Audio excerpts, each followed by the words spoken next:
26, 2025 Planning Board of the Town of Southampton. Do we have a roll call, please? Chair LaFaro. Present. Vice Chair Finity is absent at the moment. Secretary is here. Board Member Mutu. Present. Board Member Neely. Present. Board Member Fulham is absent. Board Member Glazer. Present. We have a quorum. Thank you. Please join us for the Pledge of Allegiance. I pledge allegiance to the flag of the United States of America and to the republic for which it stands, One nation, under God, indivisible, with liberty and justice for all. Okay. Do we have any minutes, Gloria? June 12. Motion for June 12 minutes by George, second by Tom. All in favor? Opposed, abstentions? 5 in favor, 2 absent. So we have a work session. And so we will close the afternoon session and go into the work session. This is 51 LNP LLC. Hi, Carl. How are you? Good, thank you. Hello. Good afternoon, Okie everybody. dokie. Can I have your name for the records, please? Robert Smith, Squires Holden, Weisenbacher, and Smith, 46 Jagger Lane. Carl Benacasa, 860 Montauk Highway, Watermill, New York. Lisa? Yeah, so I'm just pulling up this map real quick. So the applicant currently owns a parcel for which we reviewed a pre-application report for to subdivide this parcel into 2 pieces. One of the issues, the report is about 2 years old. One of the issues is they needed a lot area variance. It didn't quite meet the requirements for lot area in the zoning district. Now, we adopted a pre-app report, said go get your variances and start the process. And I guess as part of their process, they have to go to the health department. And at the time, the health department said, we got a problem. It looks like if you go here on the historic planning maps,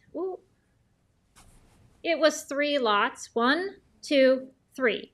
And in the 1980s, there was a lot line modification giving this portion of the parcel to here and this portion of the parcel to this lot, as you can see on this approved subdivision lot line modification map. And now the health department said that there was a letter from like the 1980s that said, you don't need health department approval for this lot inspection. But now they're coming back and saying, well, you actually did need health department approval for this lot line modification.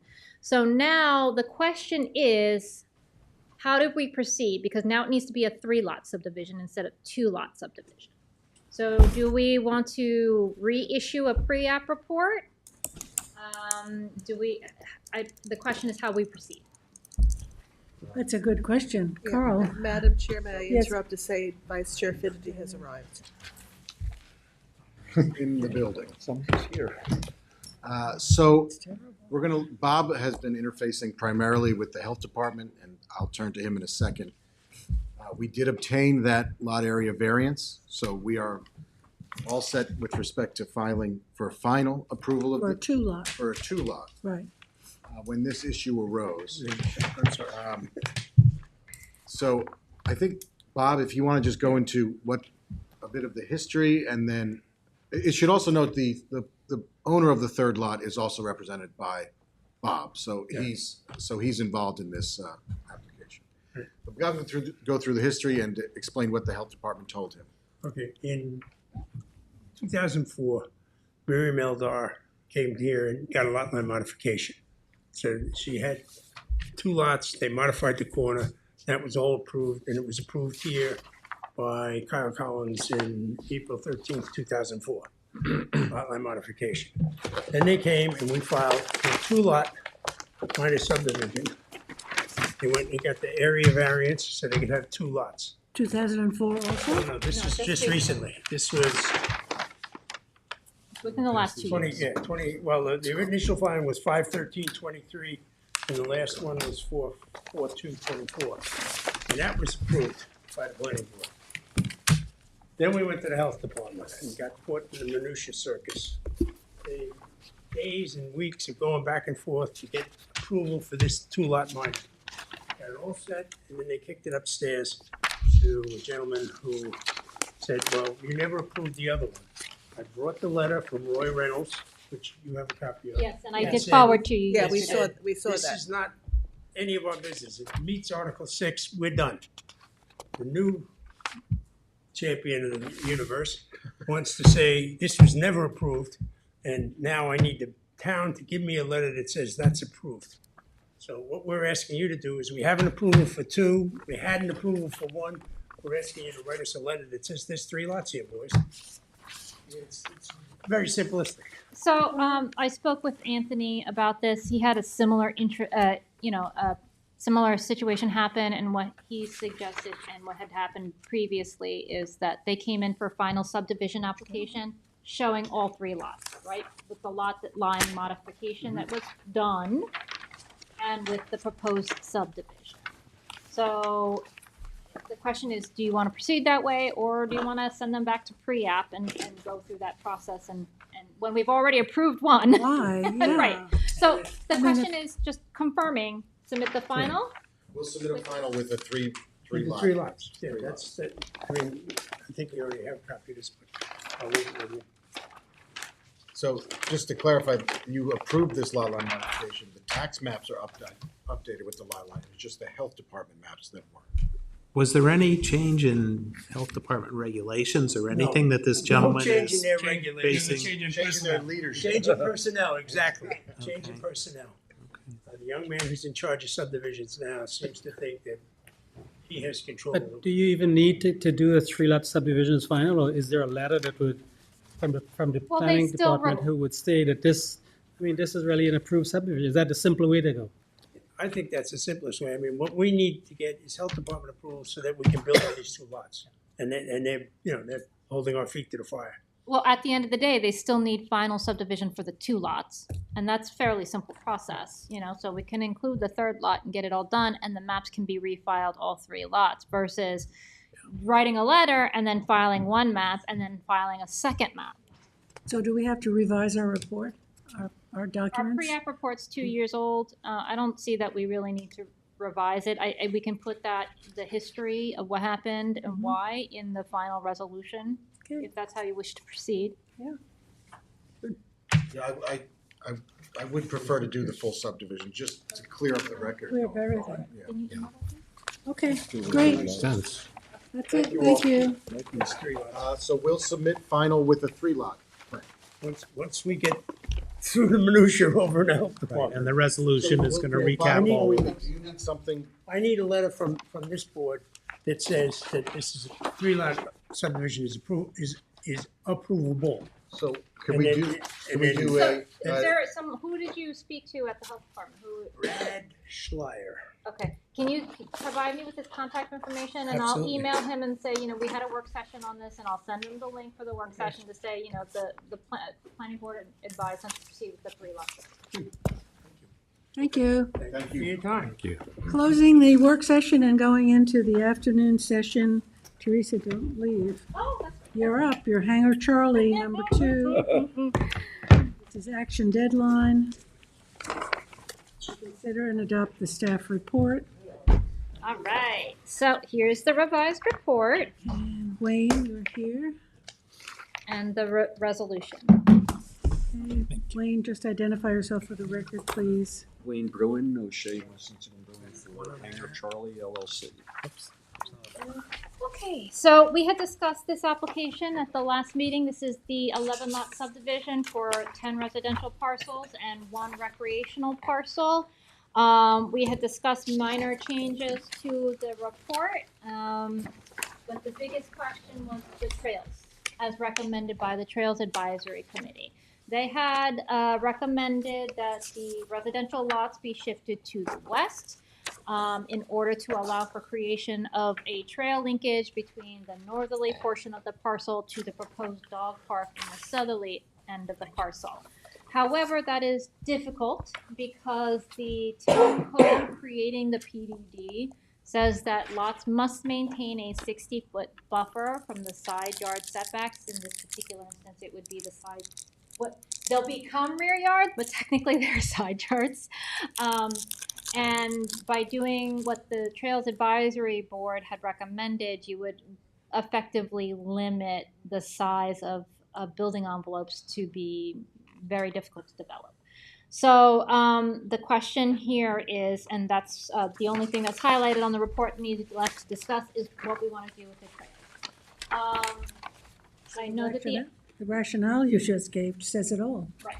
So I would recommend that a trail be established within the open space along the northerly property line, which is shown on the subdivision, which would connect through the town-owned parcel and then the open space on the adjacent parcel to the east, and then also eventually to what was the pending CBE application for whatever ends up coming in on that, and that would provide eventually a linkage to the Quogue Wildlife Refuge. So that would be my recommendation. So I could change this to provide demonstrate compliance with a trail along the northerly property line in the open space. But I wanted to confirm if you had any additional And it doesn't thoughts. go to the dog park now. No, it would not go to the dog park. I mean, it's a great idea, Right. but Right. it's just And not then- and necessarily in truth- physically possible. Work, right.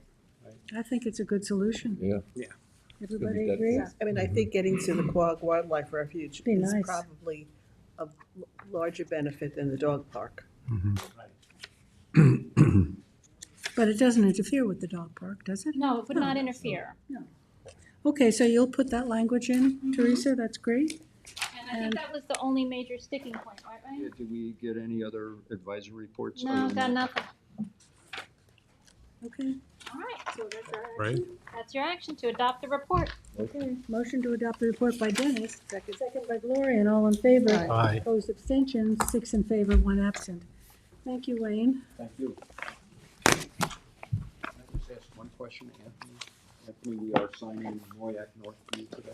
I have the maps downstairs. I did not get them ready for Glorian yet. So But I just wanted to let the board know, though, although our client, this is the last step, was the acceptance of the deed by the Yeah. town board, the 4-lot cluster, but the CPF group has made an offer, and I think my client's gonna sell the 4 lots to the town as well. Oh. So we'll see. It's always good news, Okay. yes. Right, okay, good. Okay, Anthony, King Lane Estates. So, everybody remembers I got the property up here on Kings Lane. This is the one with the intersection there with North Sea. We actually went through the report last time, and Dave just wanted the opportunity. One of the alternatives that we discussed looking at, as opposed to an open space cluster plan, was a plan with the perimeter buffers. Remember this? We had the Yes. discussion. So that's what this subdivision design does. It created buffers around the lots as opposed to clustering them and then putting a strip here that wasn't adjacent to any other open space. There was no trail recommendations. I think the issue is that it's ag It's also an land, ag, so it would be nice to be able to use it for farming. yeah, it gives you both options. Again, this is a pre-application. And Dave just wanted to see if this was, sort of the direction that we recommending. It's like a cluster with Can- an enhanced buffer. Let Right, me gives have everyone your name benefit. for the record, please. James Gil Martin, Greenberg Torrid. And Maggie Vavrika, North Star Engineering. Emmett, Maggie Vavrika. thank you. This way everyone gets the benefit of Right. that. Yes, it's buffered, it's a green avenue, it's a Yeah. green park. Wildlife So park. If you remember the public hearing, we had this neighbor and several neighbors along here, and while they didn't want to see it subdivided, they wanted to see buffers. It also happens to be a place where there's a lot of local people, so they called our office and I spoke to them, and that was really the overwhelming concerns, is they wanted to see buffers, as big a buffer as they could get. Typically what we do is we put a split rail fence along that area to delineate so property owners know, otherwise, Because they mow the back. Yeah. yeah. It What's helps. Around. what's the width of that? The The width width of of that buffer? It's on the northwest and south, it's 50 feet, and there's 30 feet on the east side, except for a small portion, one of the properties juts like 8 feet in, so it's like And 22 then they feet have, there. there's a common driveway. Common which driveway. provides additional buffer. And then, what is it, 40 in the back? 50 in the back, yeah. The driveway out to the road is still a bit of a challenge. Well, we've engaged R&M Engineering, their traffic consultant, who you've met several times, Wayne Muller and Keen Cody, and we've asked them to design, because it is an issue. I drive home past there. It's almost like you could drive off. When I leave here to go Right. home, I do not see Mecox to Major's Path, so I'm on that same route. I'm sitting in traffic, hardly moving generally. So I had the opportunity to show it to Kean. You saw him last week here, and he had some pretty good ideas about what he could do here to bring people out over onto Kings Lane, and instead of trying to shoot out. Yeah. Right. That was clearly the issue. Before they get to North Sea Mecox, right. So we have that underway. Anthony has a staff report, so obviously we'll get to that. But we'd like you to adopt the staff report and get us on our way. So yeah, and last time the big change, if you remember, was the CPF. So I noted in the report that it's a CPF priority property, and we left it at that statement there. Right. But we went through it last time, all the issues, nothing's changed, so I was just going to recommend adoption of the pre-app report. Any questions from the board? Motion to adopt by Gloria and second by David. All in favor? Aye. Opposed, abstentions? 6 in favor, 1 absent. Thank you. Thank you. See you in a bit. Okay, Anthony, we're on to 2 trees, and you have distributed that to us, yeah? Just here, I'll come up here.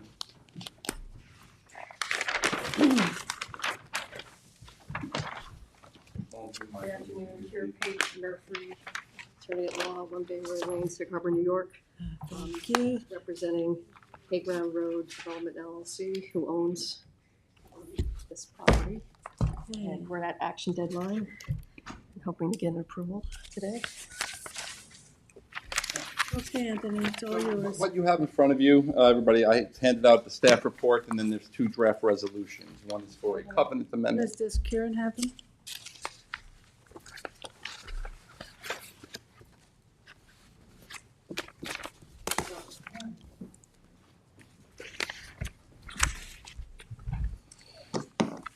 You know, and so we'll start off by saying, obviously, we had the 2 hearings, and we received, obviously, the written submissions. I think everyone understands there was a lot of public comments here that came in for this property.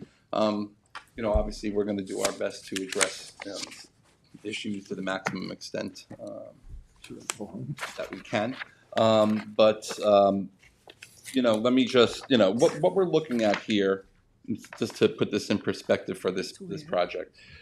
First is we're looking to increase, or the applicant's looking to increase the number of horses from the covenanted 89 to the 107 that can be accommodated based on the density requirements of the zoning code.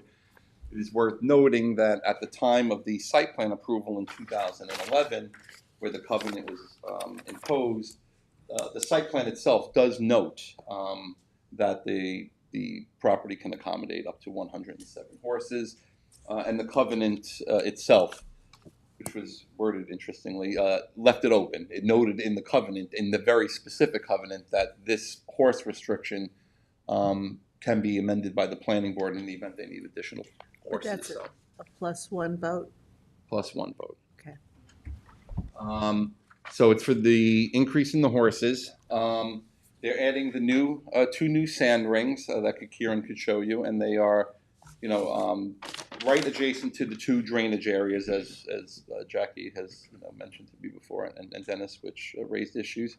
Our engineer has looked at this. Our engineer has signed off on the project. Actually, we have a sign-off memo from the engineer. Now, Anthony, with the additional horses, where are they being stabled? So we did, within the existing buildings, they're gonna have to make some modifications into the interior to accommodate the additional.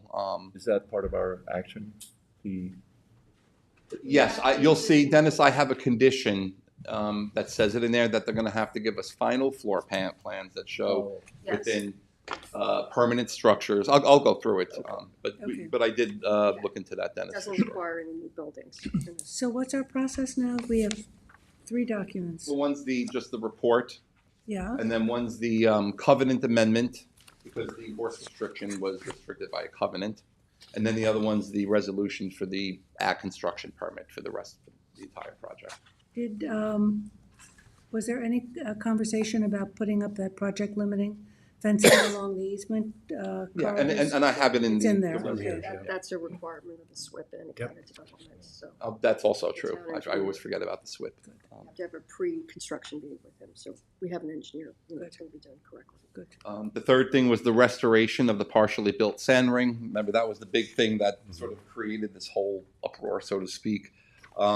That's actually been largely done. The engineer's been out there. Based on last site inspections, and I'll get to it in the report in the reso, it looks like there was still some stockpiling of some stuff, so I do note it in here. We just want all that stuff resolved, before. It wasn't horrible, and they might be using it to create the new rinks or whatever, but Yes. I wanted to make sure And no that soil's being removed, but they did have to dig out Dig topsoil. it out, and they're sand. gonna spread all that topsoil, yeah. Yes, and so nothing's moving, but we Right. can't, we had a stop work order, so until we Right. get approval. Understand. And the engineer. Yep, that's true. The 4 manure storage containers, right now it's just open storage designated from the previous site plan. Their site plan shows 4 storage bins, which is actually a better way to store the manure. If for nothing else, then the potential leaching, Yes.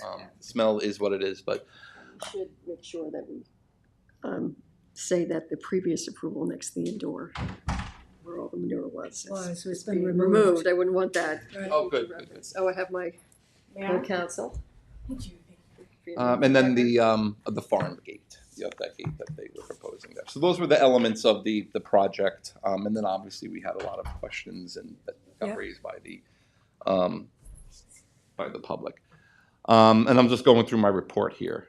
So I'm on page 2. The secret classification. This is a type 2 action under secret ag uses and such are. The public comments, I graded out here, just because I didn't summarize them yet. I will put them in there. There's a stack of them this big. I'm probably just going to make them attachments to this report, so the board is aware. It's easier just to put the. I think so, because there were 3 attorneys. There were 3. It's easier just to put the attorney's letters in there and note it as an appendix, which is what I'll do. We did get referrals from the fire prevention. There was nothing really in here other than that they would do a further review at the time of formal building plan. They did note that the plan submitted did not indicate the location of the farm gate. I'm not really sure. Is that on there, Karen? I thought it was. Yes. Okay. Yeah, proposed gate, it's so Okay. small. Because the scale is 1 inch to 100 feet. Oh, that's why. Okay. It's right there. But they didn't have any other recommendations or requirements. The town engineer, June 3rd, actually signed off on the project, just his general comments about fees and inspections and as-built surveys, all of which will come after construction. The Ag Advisory Committee, I actually didn't get their written comment, but I reviewed the meeting and I spoke to Dave Wilcox today, and they approved it in May. So I will note that in there. Their referrals are a little bit unique. They have a form that they just check off things and then give it to you. So it's not. One of their biggest was that there be no ag soils removed from the property. That's the key for them, So and so restoring that area too was a big thing. And we also included the soils in the application. Okay. And we also just got approval from this week on Tuesday from the Suffolk County Legislature for it to be in an ag district. And so that the next step will be going to the state. So that part of that is having ag soils. Right. So that was approved this Yeah, Tuesday. the big issue was vehicular traffic running off the Hayground Road behind the cul-de-sac. Where was that? Yeah, that's why we have the gate. We're That's gonna the have the gates gate. going up. Because right now it's just open. That's why we put the proposed gate. So how is that gate going to prevent the vehicular traffic? Well, I think people were just using it as, when I went there, I think they think it's a park. So it would just be for if there's agricultural vehicles, Because- instead of having to drive all the way You're not allowed around. to drive over the drainage, Yes. believe that's areas. So they could unload here and ride. They can, there's a strip where they can. There's a avoid strip that. here, and there's also, they can unload over here away from Yeah, I think, these five I think people. the neighbors were looking for something more substantial. I mean, I'm Well, thinking they're- almost maybe a hedge. No, they don't want hedges They don't want a hedge. There's a- Their easement Who's that? actually prohibits hedges. or any structures. The hedge is not a structure. No, it says But hedges. it prohibits hedges. So we would kind of had one. It only goes up to here. Up to There's a here. private covenant on that Yeah, which is parcel. not this board's jurisdiction. And each one of these parcels gets like a adjacent area that's like their easement area. But There's nothing over here. it doesn't go all the way. No, And also, it doesn't prohibit driving. I mean, it prohibits parking and it prohibits structures and it prohibits hedges and things that could block the neighbor's view, but it does not prohibit driving. Because we don't want to go all the way around and. what is that in the original easement or what? The original Party easement is easement. is an agricultural easement. Yeah, the original easement is the ag. Okay, because this one, when we did a site visit here, this area was problematic. Yeah. In that the farm vehicles were entering from there and then driving, because it tips, the property tips down, they were driving in the middle and then around to get to the large It's field. kind of like a shortcut. So they were right in front of those houses, right there. Right in here. Yeah. Yeah. That's not, I'm sorry, but there's nothing that prohibits It doesn't that. prohibit that, and that's they have a And private and it's easement. not in No conflict? comments from the There's, public. is it in conflict with the private covenant? That was my big question. No, it's not. I can pull out the covenant. I don't know. Well, you can't have vehicles over the drainage easement, that's correct. That's right. And no comments from the public. Yeah, but- No, you're No. not allowed to speak. You are not allowed to speak. Okay, Karen, Okay, let's keep the conversation. keep it Well, I didn't here. know, like, that And Carl, this is not Yeah, your we've got it. turn. Vehicles aren't allowed in that area. Wait, Oh. I have the We, private covenant right we did talk here. about driving That's not along with some markers, Because driving two people have a along problem outside with the it. drainage area. It's- And that was going to be, I just read it to us. I'll read it to you right now. Are we party to the private covenant? No, No, no. And it says, that's why I brought it up and Grantor- discussed it with Christina. grantor shall not erect, construct, place, or install any buildings or structures of any description, including fences, jumps, temporary or permanent trailers, and horse run-in sheds on or within the easement area. Grantor shall not use the easement area for manure disposal or parking. Grantor shall not plant or maintain any hedgerows along the common boundaries that lots 1 through 5 in the map of Two Trees Farm share with the easement area. Notwithstanding the foregoing, nothing herein is intended to otherwise restrict grantor from utilizing the easement area for other horse farm activities such as grazing and exercising of horses or open space activities. So it prohibits parking, it does not prohibit driving. But they're not Is allowed that- to drive over the drainage. Over the drainage, easement. Over the drainage 100%. easement. Is that area the Is that drainage area? easement? Oh, there's a pathway through. It's on the map here. Let's see. Two drainage The easements. two drainage easements They're are up there by here the, somewhere. by the rings that are going in. They're up, it's They're up there. here, and here. They can drive around it, and that's where Jackie asked for some Is markers. this a drainage easement? This and that. So Those are the two, I'm there's nothing tracing there. with my pen then, what happens when the vehicle hits this point? They're not, They They have to can't- go on the little strip to the right. right. There's a small strip. Right, and that's kind of a choke point where the slope comes Right, down a that's- little bit. That was your point, right? What do you Yeah. do once you get up to this? Or even just as you turn that corner. But I mean, they have to take tractors, they have to cut the grass. I mean, they cut the grass for the benefit of these private Right. individuals who get to enjoy think open what we're It's space. hearing- a, it's a tight passageway. Yeah. But the farm is using that gate where they want to put a gate now to get their vehicles in. They drive them along the rear end of that lot. We're sort of in the middle of it, actually, Yeah. because it tips. Then they turn the bend, right smack in front of two parcels that are residences, you know?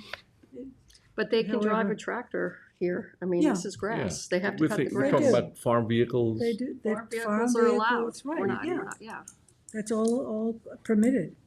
But not vehicular, no, not vehicular. There are other access ways. But right now, the public can go in. I've seen people walking their dogs. walk I their know this dogs. person here. There are people think it's their own open Yeah. space Yeah, thing, well, that so has to that's be gated. why. So just tell be me, gated. since you have, and I believe you drafted the private covenant, right? No, From the no, homeowners we did not. onto That the was with, easement? You for didn't? previous owner. Okay. My question was, does it contradict the use of that particular section of the farm? Does it contradict? Right. It restricts it. Contradict. It The restricts private it. easement. The private easement, Private in any easement. material conflict with the town. Doesn't allow us to put paddocks No, not back at there. all. Private easement is more restrictive. It's more restrictive. Than the And it's probably more in conflict with the thing, But I don't see any conflict with what we're proposing. what we're proposing, yeah. And the private easement, But, which is yeah, also. You know, not we can't put even in, within we this- couldn't put paddocks there. We can only ride horses there, so. Mm-hmm, And we've been nice not to have lessons there. mm-hmm.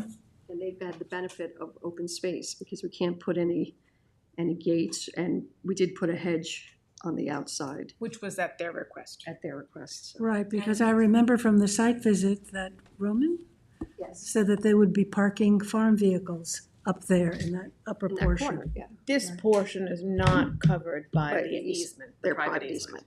Has And no that's where restrictions. the well is to get the water Yes. as well. Yeah, it's all up in So that they fill up a end. water truck. Yeah. and- But I think we're looking at a restriction of vehicles in that area, Anthony. I mean, otherwise, it's just gonna become a shortcut.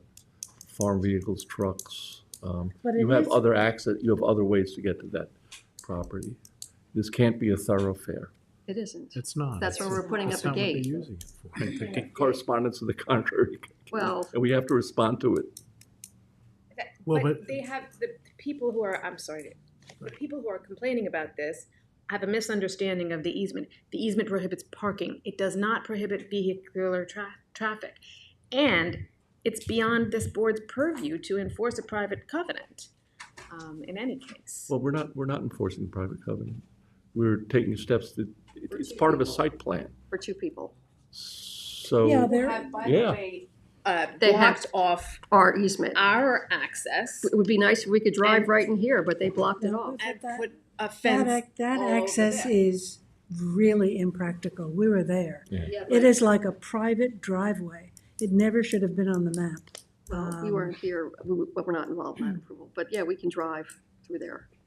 So, But I think Roman said that they would yeah, so. you know, it's- block that off and not Yeah, use and they're it. willing not to use it Yeah, as long they as they will. can go around in accordance with the other easement, which I think is reasonable. Yeah. I think that's what we're looking to do. Okay. Right. But like they said, this gate will Well, have, It does allow prevent certain. people going on. When we were out, And we'll put a security camera there, you know, so. when we were out there, we were trying to figure out a way to, encourage the drivers of the farm vehicles to get as far away from the homes as possible at that choke point. Now, I don't, because Everything goes on. fences aren't allowed or whatever, I don't know. There's other ways, there are other ways. Well, over in. here is where all the activity, the hay, the horses come in. They all come in over here. So that's the majority of the activity. Right, So. right. And my memory from, the public hearings or whatever is the residents of the road are more concerned about special events and parking and traffic related to that. Yeah. Which I think we just want to, kind of go on the record that that's not something that this board can control. Yeah, it's a code enforcement. Special events are beyond any restriction or whatever that we could impose. But that was my memory, is that was a real traffic concern. But I think that Roman also said when we did the site visit that there were not going to be public events. That's what he said. So, I don't recall that, and we're not limiting that. We're not saying to get this approval that we can't have special Said no events. horse show. That's a whole process. Yeah. That goes through public safety, it goes through, code enforcement. That's a whole different process. That is not part of this. right. Be honest, but if we can- could, and can that's why make the it- question came up, if we Yeah. could, I would want to do that, restrict it in some way, but we can't. Right, you can't. You've never done it to any other horse farm, and I don't understand why this is. Certainly going to, I'll defer that question to council. Here's what I can say from the history of this property is that there have been a number of resolutions for 2 trees, and in each of those resolutions, the planning board did note in the conditions that special events are subject to, approval from the town board pursuant to section whatever of the town code, and are prohibited in properties under 10 acres in size. But the planning board didn't prohibit the events. They just put on notice the section of the code that governs special Which you've got events. on page 10 of your report. I mean, they used to have. Is it in there?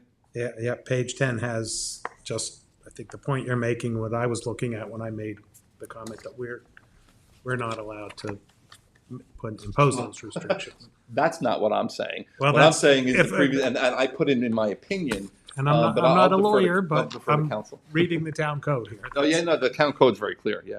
I mean, this property. Is it the town board or? Town They deferred, it used to be the town board. Used to be, And then they sent it over to public safety. public safety. Yeah. And it's very restricted. And also, I was looking up previous special events. In 2009, they were having polo matches, 3 in August. And I remember going in 2002, and there was like 5,000 people there. Yes. And the traffic complaints were rolling in. Yeah, and there I was, was getting the and they calls.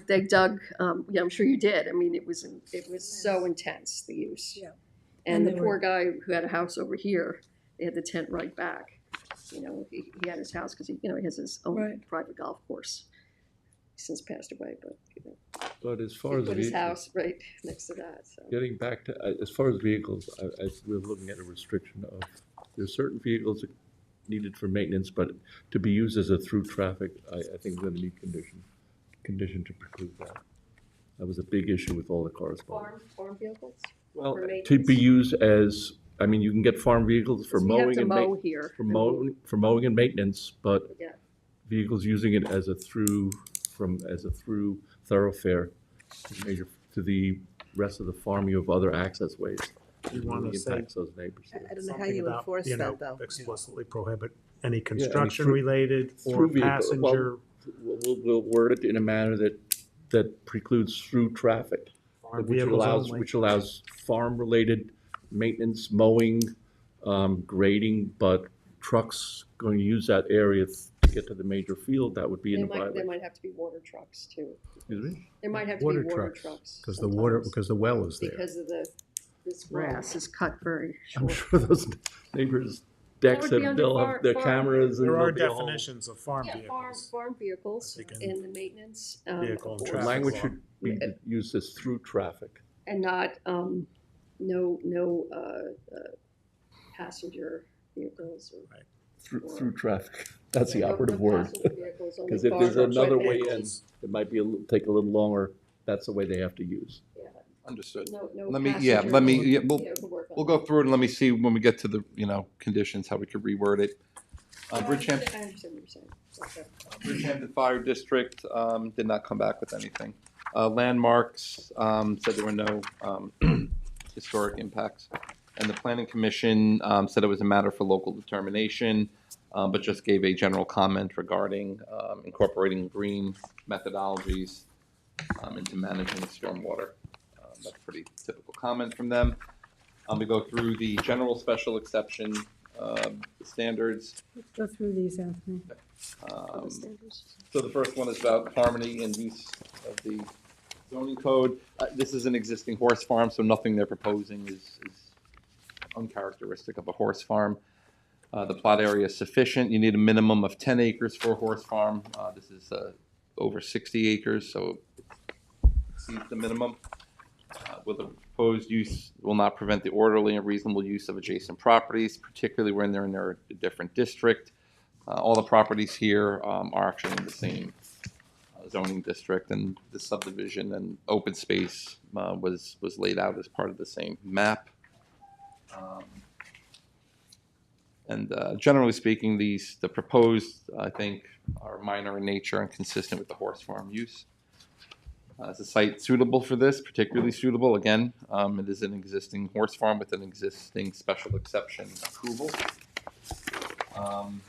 Letter E, the use is not located near a church, school, or place of worship, public assembly. It is not.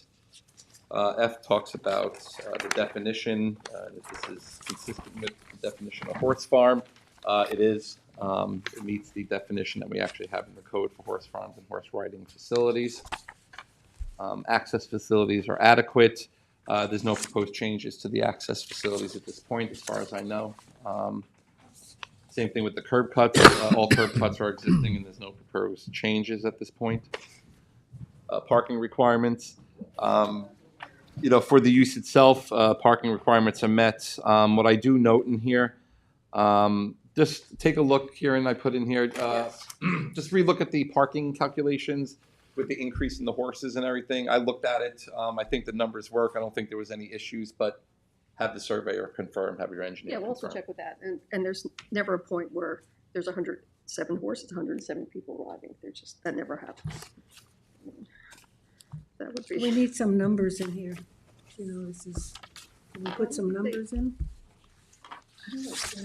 I could add the parking numbers in there. Yeah. okay, yeah, I mean, it's at least 65. Do you have them? I think there was in one of the approvals. Yeah, it's in there. I probably don't have it right here, Has Jackie. at least 65 parking, because you have all the barns, the main. Oh, that's true. You could count for certain parking. Yes. K talks about stormwater runoff, sanitary disposal. We know that the town engineer has signed off on this. And then we do note, as the new rings will be located immediately adjacent to drainage easements, provisions for project limiting fencing and erosion control will be made a condition of approval. So that is the L, no outdoor sales lots or rental equipment. That's not applicable. And then M is the specific standards, of which we do have. This is the specific to horse farms. I'll go through the specific standards. The minimum shall be 10 acres in size. Again, we're over 60 acres. There should be a minimum of 30,000 square feet for each horse. On parcels up to 15 acres and over 15 acres, it's a minimum of 20,000. Actually, I'll copy, Jackie, the actual calculation for you. But the number comes from the approved site plan where the calculation was done in 2011 that the property can accommodate 107. It was also confirmed. Oh, good, it's on there? existing. Good, I could take the Yes, numbers from it there, is. even better. So that's good, so it meets that standard. C, all horses shall be kept within completely fenced areas. I note here, all horses will be kept in an area completely enclosed by fences sufficient to prevent their escape. The fencing is existing, and per the approved site plan, any new fencing shall be noted and detailed specifications provided. I don't know if any new fencing is proposed, but just in case. No, not at this As well as the height. And then I also note horses shall be stabled within permanent structures shown on the approved plans and not within temporary structures, tents, or any other non-permanent structures. Does that cover, Dennis, I think, what some of the concerns were about? The condition again? It says, horses shall be stabled within permanent structures shown on the approved plans and not within temporary structures, tents, or other non-permanent structures. Yeah, they had a tent last year, so. Oh, did they? They had, they Well, would you're have it. proposing. Yeah, so there's no tent, yeah. No. No, but And you're gonna that's- show that, you're gonna submit a floor plan showing the stables. Yes. Yes, and that's also in there, Dennis. D talks about the accumulation of manure, so their new bins meet the setback requirements, and actually the bins are better methodology. E talks about the storage of grain, so we do have a condition in there that says any grain shall be stored in enclosed containers within an enclosed building. That's pretty standard. F talks about the indoor ring being permitted, and they're not proposing an indoor riding ring at this point. G talks about screening, architectural styles, but there's no changes to the buildings at this point, so existing conditions A maintained. lot of them are landlocked. I mean, Oh, yeah, that's they're true. The main one is beautiful. And the parking, as a condition of approval, updated parking calculation shall be provided, demonstrating compliance with any additional parking that may be needed. I don't know why I grayed out I, says I talked about what it can be used for. I don't know why I put in discuss there, but what I would say is that the previous site plan conditions will remain in effect. The new ones will will be subject to limitations on horse riding facilities. Anthony, do we, in the parking calculations, and maybe Kieran, you can respond, you have spaces for cars and spaces for the horse trailers? Are they defined, delineated? They do have parking areas. They don't have specific for the trailers, but that's something we could put in. Usually trailers are dropping off horses or picking them up. I don't really see, but I understand. We'll put on maybe a trailer space. An area for the trailers. Most of the horses come in the summer and then You take there's them. not that many in the winter. And Jay, to your point that the board's been talking about, Jay, this is actually one of the special exception standards, and it says the holding of horse shows, rodeos, or any other equestrian spectator event shall be prohibited except that on parcels of 10 acres or greater, just subject to 3, or permitted up to 3, subject to Chapter 283 of the Town Code. So that actually is built into the special exception regs. Right. That's what I was sort of saying. what We leads me to believe that prohibiting them We can't outright. do that. That's just an Violates opinion of mine. So anyway, those are in place. Says no other commercial enterprise, either as a principal or accessory use, such as a tack shop, shall be permitted. Those limitations are already in place from the previous site plan approval. Planning board may require covenants and other similar documents to assure provisions are adhered to. Again, covenants are in place from the previous site plan, and certainly if this board wanted to impose more, they could.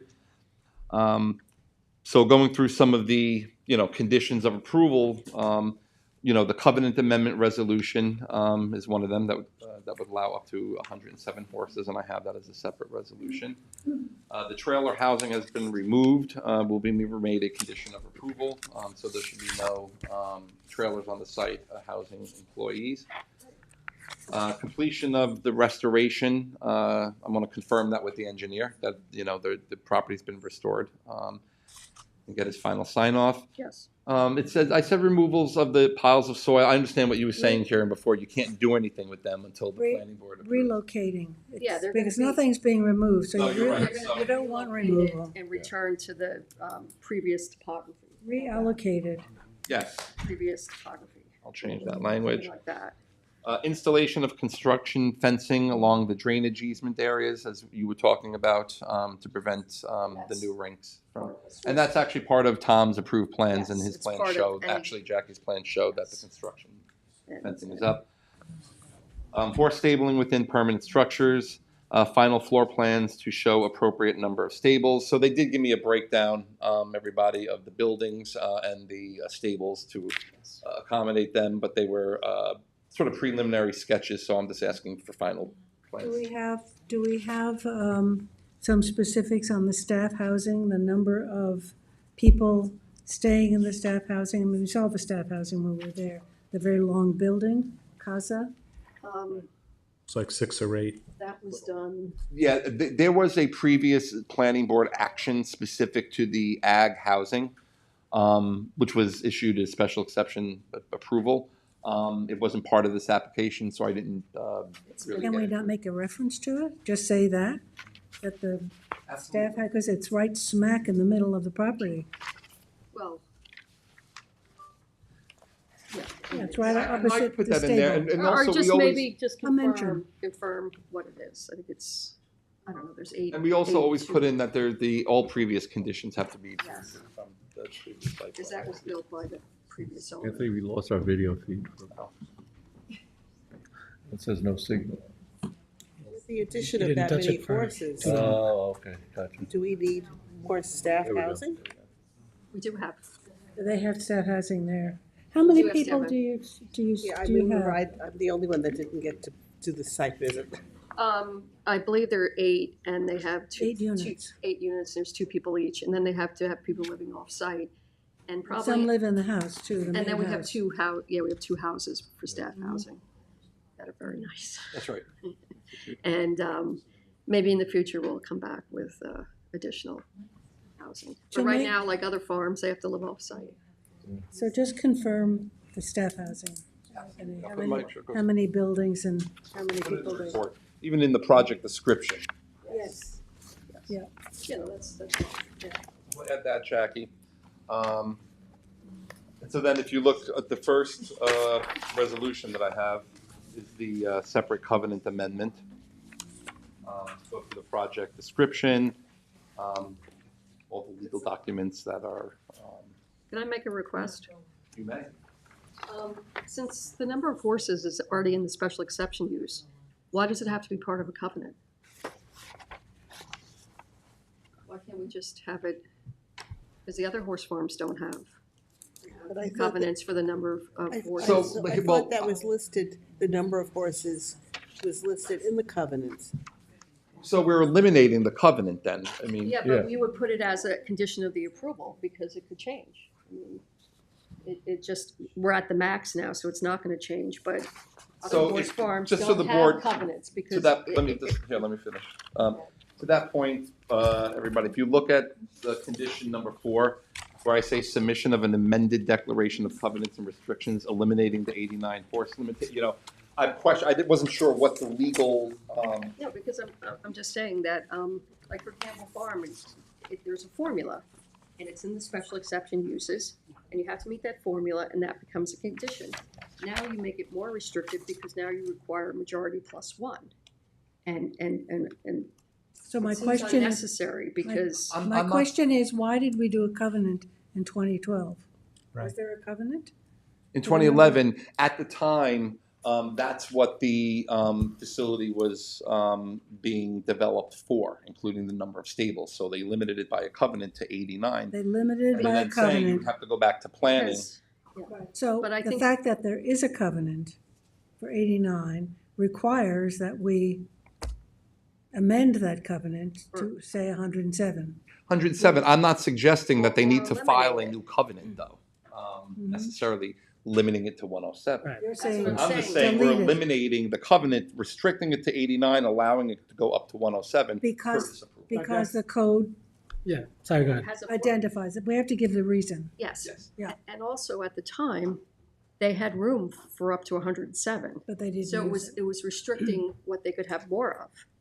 See, and that all connects with parking and whatever, because they have, they have more stables than 89. So the 89 was related kind to of the make number it- of facility, or the amount of, facility. the And size of the facility had facility. more, and you had someone who was having these massive polo Mhm. events and people coming in. So that's why I think it was put into the covenant, Right. whereas otherwise it's a regular thing, just like parking spaces are Yes. a formula, and that doesn't change, and not have to go through the, what happens if, that it's something that, why can't we just have an amendment to eliminate it from the covenants So. and go with the current provisions of Calculating the it code, based the on- code. Because it conceivably, doesn't you might change. acquire additional land and then be entitled to more horses based on Yeah, a because that's what formula. we did in Campbell.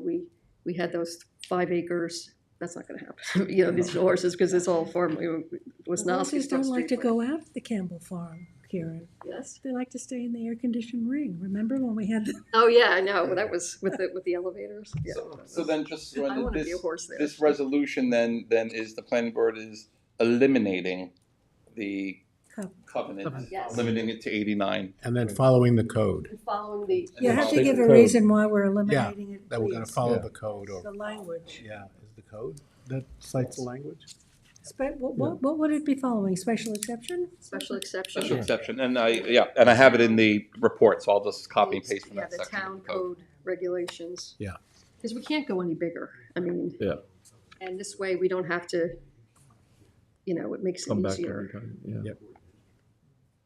So then the way the resolution would read, the planning board hereby approves eliminating the 89, and allowing pursuant to the special exception regulations, and I'll put that.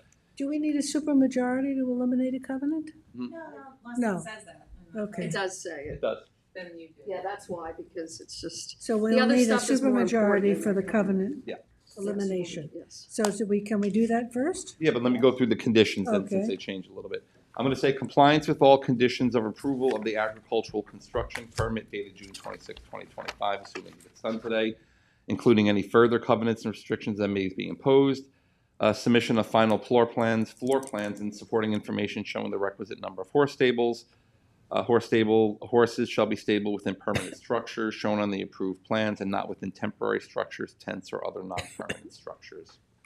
And I think that would be okay, because I think, But you have to change it now, be resolved, because we're not amending the covenant. no, We're as I said, the eliminating planning board hereby eliminates the restrictive it. covenant. Hereby eliminates.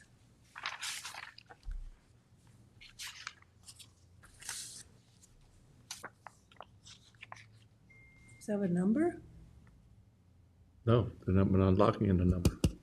There's no number on the covenant, right? No. Right, because it has to comply with Special special exception. No, exception. yeah, that's right, special exception. Exception code in the Southampton Town Code. They might amend the code conceivably. Right, they might make it more restrictive, whatever. This way we don't have to keep, because you know how covenants are. They're for they're, you know. But you can see why they did that, because you had someone that was, Yeah. you know, constantly, you know, you'd have these massive. So what language are we including in that, Anthony? First of all, the first three conditions that you see there are the ones that stay. The other ones leave because we're not filing a new covenant now. Although You have to file a covenant that says you revoke the other covenant. So, and that would be subject to approval of it. So, okay. So, So I'll keep my conditions as they are then, Jackie. Yes, but there will be a You're gonna have to file some supermajority. legal document. So, may I ask, we do a new amended covenant that has everything that the old covenant had in it, except it says we're amending this to eliminate paragraph 18. No, not the, no, No, you just just reference that reference that. portion that Yes. you are eliminating. Yes, Yeah. yes. So we don't have to like Yes. state all the. No, Okay. no, that's. Yeah. Thank you. Okay, thank you. So we have to do a covenant to eliminate the covenant? Is that what you're saying? Yes, well, you're eliminating a portion of that covenant. Yeah. So you have to reference the covenant, because otherwise the title is not going to show that. Right. It's an amendment of. Well, our declaration, Covenant, that what your declaration stays the same. Yes, it's an amendment, because our we're. declaration actually directs you to record the covenant. We're not filing. Oh, the yes, covenant. No, we record it, yes. Yes. Yeah. But we have, the language has to be It has to reviewed be by the town. approved by attorney. Christine Town or attorney, Mark, yeah. whoever's. So how do we handle this? Just remains the same. I think the conditions are okay then, as written then, because they have to submit some legal document Yeah. to Yeah. undo the amendment. So we're gonna keep the mortgage consent, the If it were in the approval. document and we're now changing it, you gotta do a new one. Yes, and you have to have a supermajority vote too. Yes. Okay. Which we were So do discussing you want us actually to vote long on that? before you showed up today. Motion. Okay, motion by Dennis to amend the existing covenant for Two Trees Farms To eliminate the to 89 eliminate the horse 89 limitation. horses restriction. Motion by Dennis. Second. Second by George. All in favor? Aye. Thank Opposed? you. Abstention, so we're 6 in favor, that's a majority, supermajority, and 1 absent. Thank you. Okay, so that's done. That's done. Anthony, you'll get us these documents. I'll send them first thing tomorrow, revised for you. And we'll work So now we're closely going with. to, The So I got the second agricultural resolution. construction permit? yeah. Okay. Once this is all done, the stop work orders can be lifted because everything has been fixed, but this is holding this up. Yeah, no, we have to meet with the engineer and, Get the fencing in, and yeah, but pretty yeah, much get the fa- everything else is That's a signed off. meeting, because they're separate permits, like the ring is a separate. Yeah, I'm just, Yes. I want to make sure that the stop work orders have been addressed before. Oh, they have to be, we can't get a permit without, Okay. yeah, no, that's what happened, it had a permit, then there was, drainage, then when they stopped, so. Okay, Anthony, go over this guy. Yep. Well, we went over all the whereases in the discussion. If you just go to the resolves, first one is resolved to adopt the staff report. It says for Campbell Ranch. It's not Campbell Ranch. Two Trees. So it's resolved to adopt the staff report for the agricultural construction permit of Two Trees Farm. Okay, that's okay. And then further resolve, the planning board hereby approves the application of Two Trees Farm for a modification to the approved construction permit special exception approval for the site to include 2 new sand rings, restoration of the sand ring that was partially constructed, increase the permissible number of horses to 107 in accordance with the horse density provisions of the town code, 4 manure storage containers, and a farm gate. I grade that out, as you know, because I always put in the plans. I list all the plans after I do the resolution to make sure I get the right ones. Changes to the site plan. So the final site plan to note which buildings will contain the 107 horses. As I said, there's some new space in the existing buildings. I put this in gray, relocation of the new manure bins. You know, they meet all the setbacks. I didn't know if there was, you know, one seemed fairly close to residential property, but. It's 50 feet. And that's the minimum required. That's the minimum required, yeah. So if you wanna, I mean, there's really, It meets the setback. it meets the setback, and the guy has a tennis court on the other side, so, And like I said, I noted I wasn't particularly yeah, it's. fussy about it. Show the construction fencing along the drainage easements. I know that your SWIP shows it, but on the planning board's approved site plan, I want to show them on there.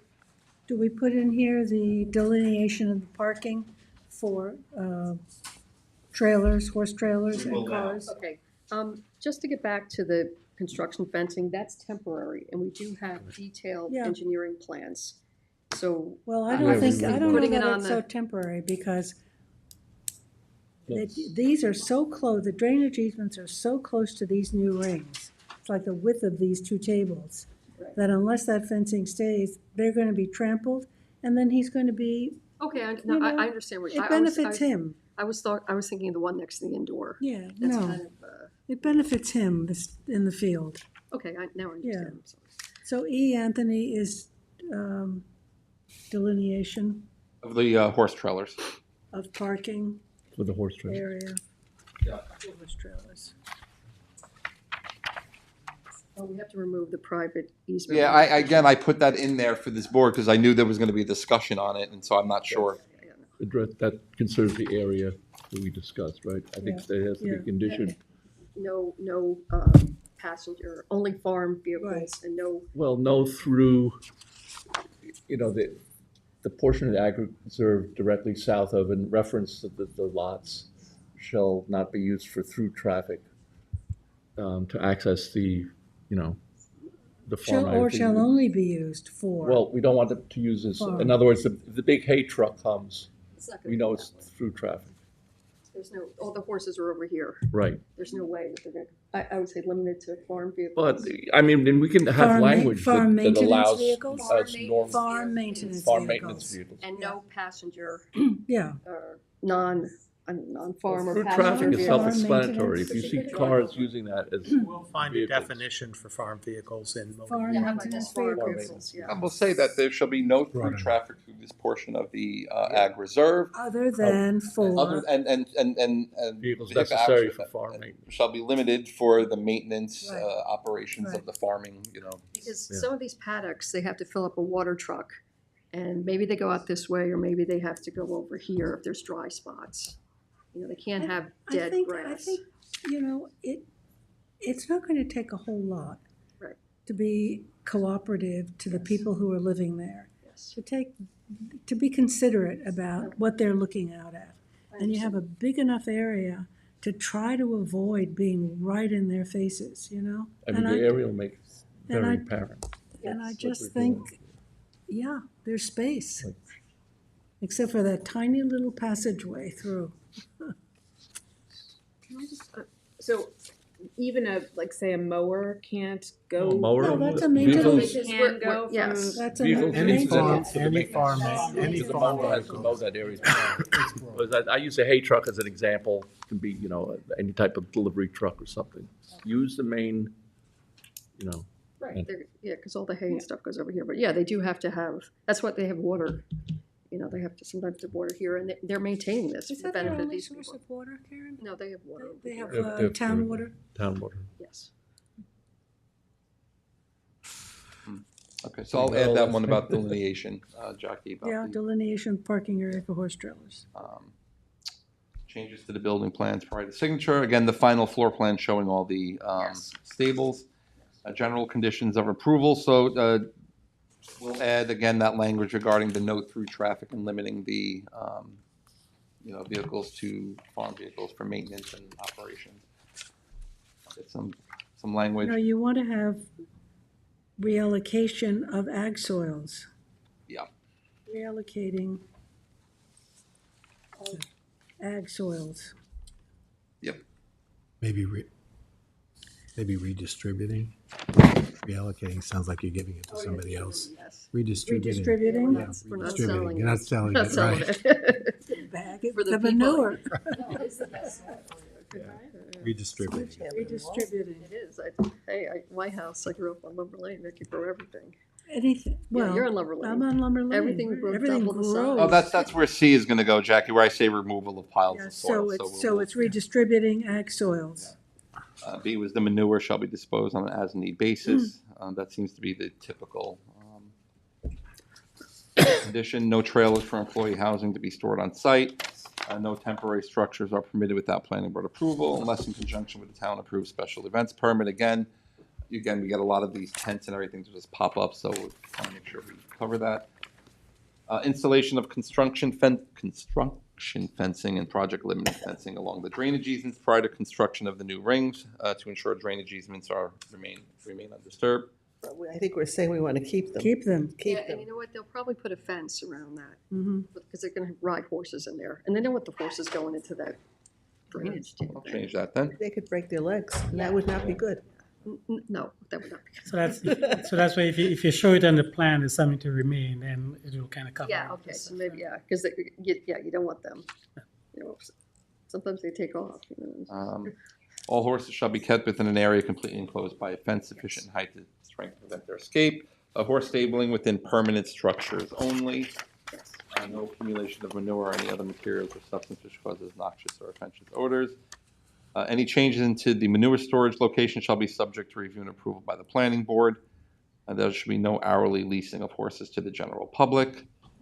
K, this is that horse show provision. It just notes that, that's what they're permitted to do under the That's code. right out of the code, yes. Yeah. Is that chapter 283? Yes. Yep. 330-162. Yes. L, That's standard. that's the standard condition of approval. No other commercial enterprises such as a tack shop. M, no dusk to dawn lighting. N, all proposed lighting shall be shielded downward. O, no public address system shall be used on the exterior of the buildings on the site associated with the horse farm. I think Kieran had a concern about that.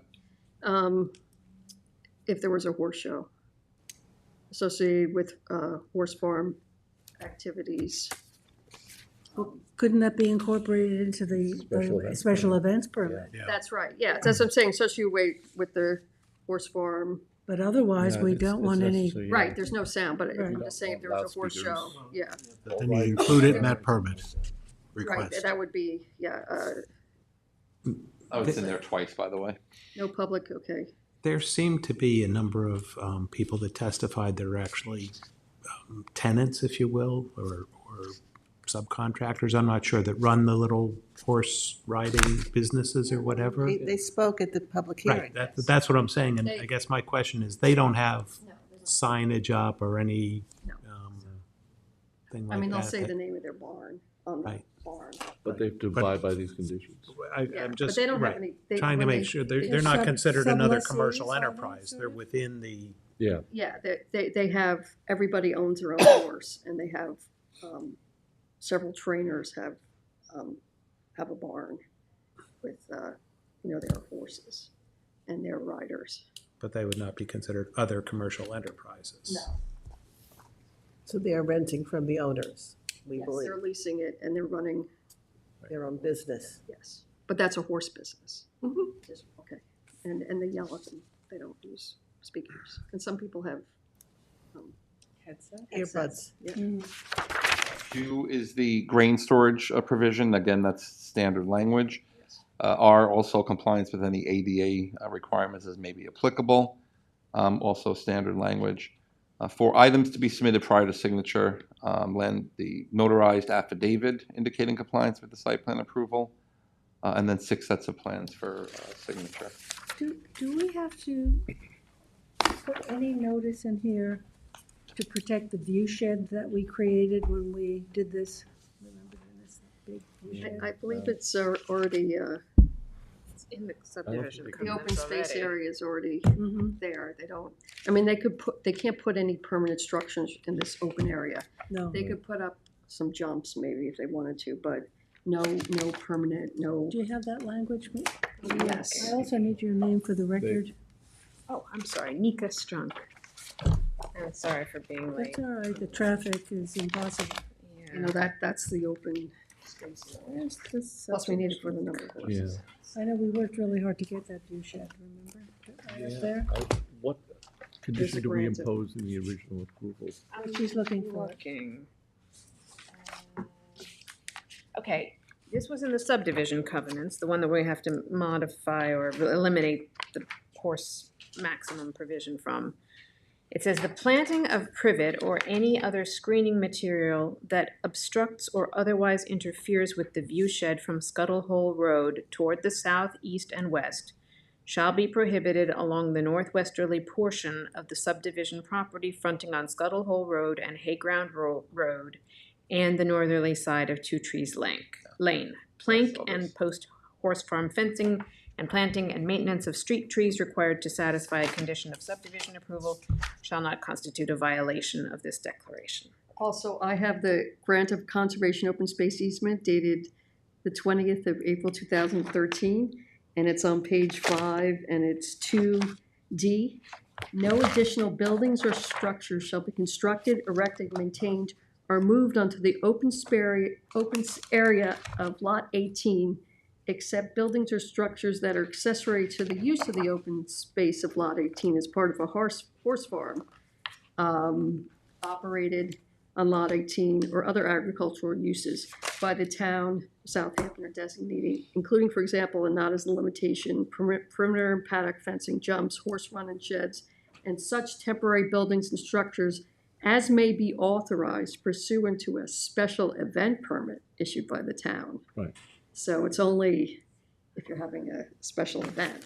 Because this is directly all the polo stuff that went on, if you remember. Yeah. So they have that there's nothing in there unless it's for a special event. And that would just be temporary. Yeah, temporary. So that's open, so that's gonna remain.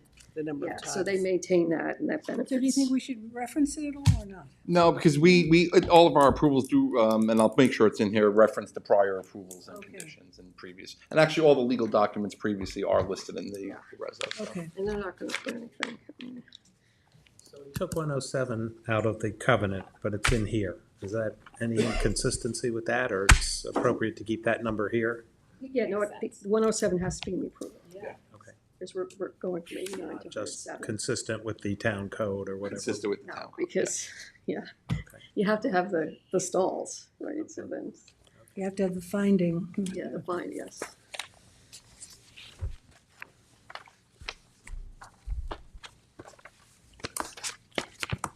That's all I have. Is that all? Is that all there is? That's all. Well, I appreciate all the time and that's. I'm going to recommend that you do the second reso now. So we need a separate resolution on this or the whole thing? No, we did the covenant. We did, I know the that. covenant, But now the now we're resolution. doing the resolution. Are there Now any this is the other questions from the board before we? Special exception. Right. None? Okay, motion to approve by Gloria, second by David, all in favor? Aye. Opposed, abstention, 6 in favor, 1 absent. Thank you.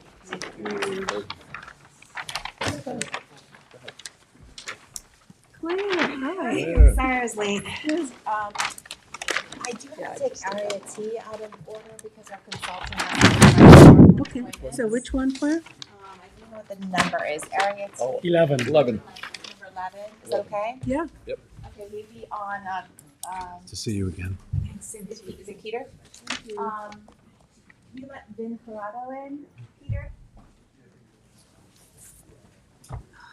Hello again. Did you leave and come back? Or did you stay? No, you don't want to get in traffic. True. You can't get back?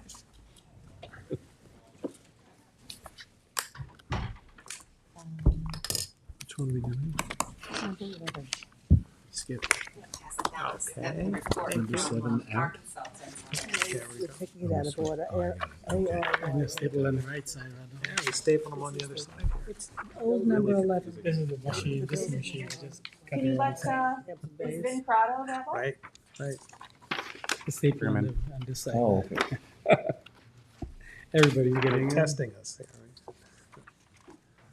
I emailed him yesterday, so. Staple, People.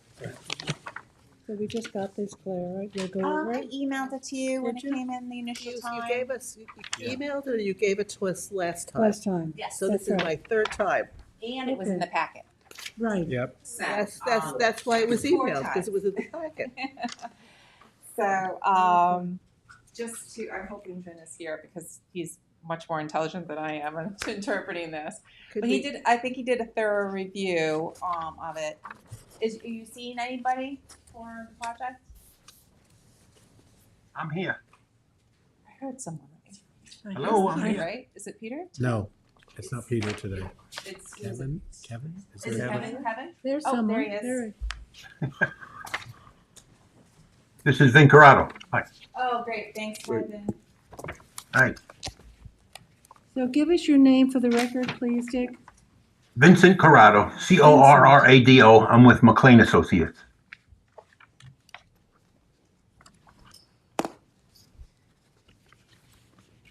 You remember the project, right?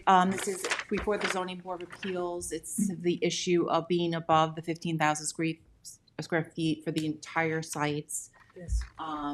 And you are lead agency on this. And then there was initial report from the applicants provided. You had some questions, so you hired Vin to review that report, and these are the comments. So I guess to have Vin explain his comments? Sure. Does that make sense? Okay, so everybody has my memo from Yes. 9 June of 25. Yep. Yep. Okay, so R&M prepared a traffic impact study, and we reviewed it under contract to the town of Brookhaven, and town of Southampton. I'm sorry. And I provided my comments, and usually I just go through the comments and we could discuss them as we go along, or we can do questions afterward, or we can do both. So the first one is really just a matter of housekeeping. The project is on Suffolk County Highway, so Suffolk County Department of Public Works has jurisdiction over the access and any improvements in there right away, and also any possible restrictions to access, like turning movements into or out of the site. DPW is going to have to review and weigh in on that. The second comment is with respect to the number of trips. R&M's report used the Institute of Transportation Engineers report, standard operating procedure for transportation engineering, to determine the number of vehicles that might be expected to come in and out of the site. It's, like I said, it's standard, it's SOP, and based on what they came up with, it's on the order of between 45 and 77 total trips during the peak hour. That's total in and out during the various peak hours, AM, PM, and Saturday afternoon. I should say that the board, I guess your board, asked that they take a look at another, rather than just a light industrial use, but also a specialty trade contractor use. I guess there's some discussion that might be more in keeping with the way the site, the warehouse portion of the site gets used. So they did that trip generation as well, which uses which results in a slightly higher number of trips, and that's what those numbers that I just referred to is based on. So those are the higher numbers, and they utilized those higher numbers in their subsequent analysis.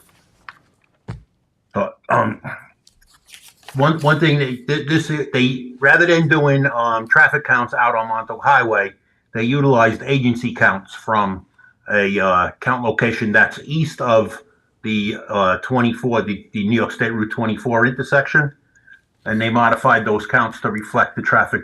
It's a reasonable approach, but I do note that the traffic east of that major intersection is significantly higher on Montauk Highway than it is in front of the site. So their analysis results in a pretty conservative scenario with respect to the way the potential driveway is going to operate out there. Now, that is usually something that you want to see a conservative analysis, but I know there was some concern about the percent increase in traffic on that frontage road. So if you compare it to a higher number, obviously, if you compare a number to a higher number, the percent increase goes down. So if we had actual counts in front of the site, you might see, in comparison to the frontage traffic, that the percent increase in traffic went up. Regardless of that, their capacity analysis did show that the site driveway can operate even, reasonably, even given those higher traffic numbers on the frontage. They did show that during the worst peak hour, which is the PM peak hour, there might be some delay for vehicles trying to make a left turn out of the site onto Montauk Highway, which is kind of understandable. But they do have a significant amount of throat on site that those vehicles could store waiting to turn onto Montauk Highway. My only concern would be that a vehicle might, a driver might be more aggressive and take a shorter gap if he's subject to delay. And that kind of leads to my next comment, which is, in order to make sure that there's not going to be any problem in that regard, I ask that they take a look do a safety analysis there. Take a look at the crash records. There were no crash records. There was no safety analysis done in R&M's report, just to make sure that that type of crash experience isn't already occurring out there on that part of Montauk Highway. So that'll kind of be reflective of whether this is a real conservative analysis or not. So I don't know if my memo went to the applicant's engineer and they've done that analysis, but that's something that I would recommend. Commonly, traffic studies include a safety analysis. Right. Right. So my next comment was with respect to parking. The site plan shows that there's enough parking to satisfy the code, and they also did an analysis. We did an analysis of what the Institute of Transportation Engineers would estimate would be required for the peak times to meet the demand on the site with these three land uses on it, and the parking proposed is sufficient to meet that. So, in fact, you might consider a slight, maybe land banking some of the parking early on, and instituting, asking them to put it in if it's needed later on to preserve some more open or green space. Because there's a warehouse and it is technically being called a warehouse, even though he looked at it as a specialty trade contractor. I'm going to expect some heavy vehicles there, so we ask that they demonstrate on the site plan that whatever their design vehicle, the largest vehicle that would be visiting the site, can adequately maneuver on the site amongst the buildings into the areas where the industrial type traffic will be circulating. So they could provide that too. And this the last few are kind of boilerplate along the site frontage. Suffolk County obviously has to weigh in on that. It's their right of way, but Suffolk County has been fairly consistent in requesting sidewalk on new development along their highways. And then bike racks, especially for the uses that might see some bike visits, like the medical office building. Bike racks in close proximity to the entrance to the buildings. And just these last one is just some site plan issues. There seems to be a little anomaly in their key map, which is not a big deal, but it should be corrected. And then I always like to see features on both sides of the highway, the frontage highway, so that we can see the way the access might relate to features across the road. Make sure there's no problems with turns and interference conflicts with turns entering and leaving sites on the other side of the highway. Well, that's kind of it. It's a relatively low number of new trips. Their analysis does indicate that it can be accommodated on the frontage road, and with the exception of the safety analysis to make sure that the driveway can operate safely, I think that that's all they really need to do to satisfy that, make certain that the site can operate as intended. Couple of comments, if I could. Vinnie, thank you for your analysis. Couple of comments. I agree with number 5 about doing an accident crash analysis. That certainly makes a lot of sense, and I'm glad you recommend that. Jumping back over to number 2, just to reconfirm, when you say commuter peak period, that's an hour. That is per hour, correct? Yes, that's per hour. That's correct. That's an hourly. Those are hourly volumes. Okay. And I think we discussed, I can't remember if there's a center turn lane on this section of Montauk Highway. There is not. I don't think so, right? There is not. That's right. Right. So I think there was some discussion of talking to the county about whether that was necessary, but that would be.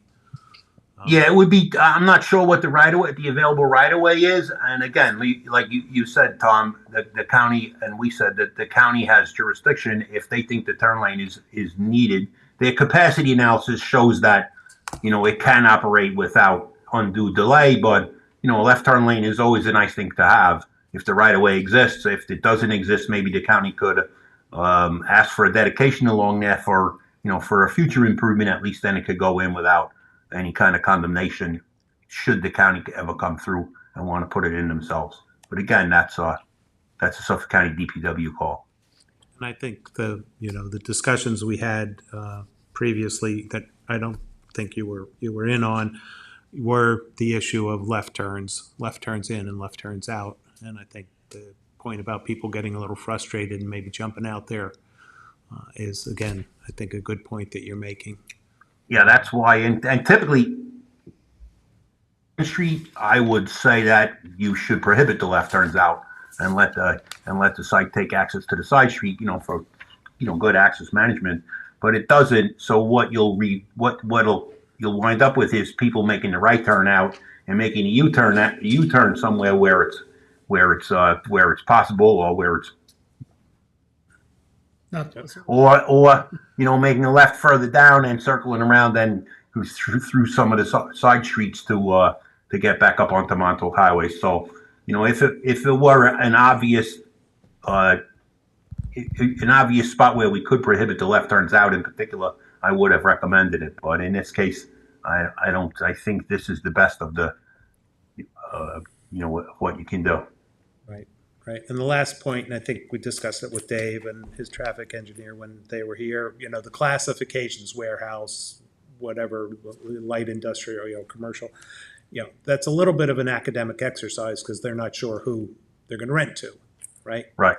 So, I know they took a crack at it, looked at it a different way, and you're doing the same thing, but, we're not going to really know until they rent the facility. Right, but it is a light industrial use, so it's not, you're not going to have 63-foot tractor trailers in and out of there regardless. I wouldn't think, because it's a light industry. There are light industrial restrictions, and I like that specialty trade contractor because that's like a cabinet maker or that.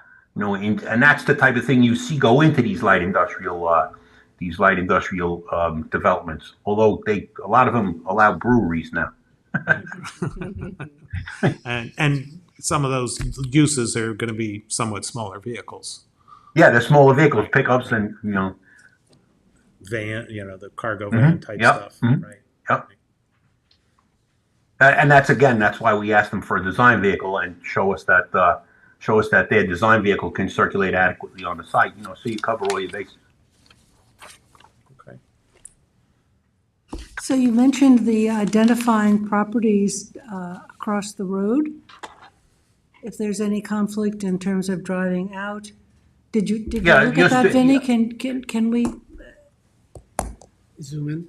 It's hard. I like it on a site plan. I like them to show the driveway, at least the access points across the street, so you can orient yourself to where their driveway is in relation to the uses on the opposite side. So you don't wind up with things like, the left turns waiting for one another to go into the opposite side. And, it's just a pet peeve of mine with respect to site plan.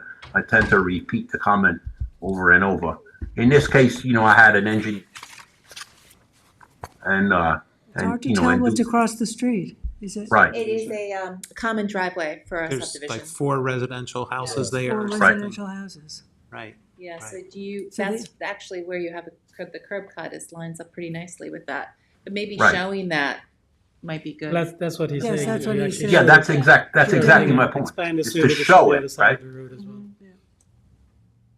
And then a demonstration for the turning of large vehicles. It's pretty tricky. I mean, the lot is almost totally built out, right, with 3 Right, well, buildings. they need to show us how their the vehicle, the largest vehicle that they anticipate having to accommodate on their site, they need to show us with turning templates. It's a tool, it's a design tool that it can in fact circulate on the site, you know, and get in and out of the site. And you know what, that also leads to, you know, emergency service vehicle too, right? Emergency service guys, they get where they have to go, but you know, it's always nice to see a turn template that shows that, you know, a first responder vehicle can circulate on the site adequately too.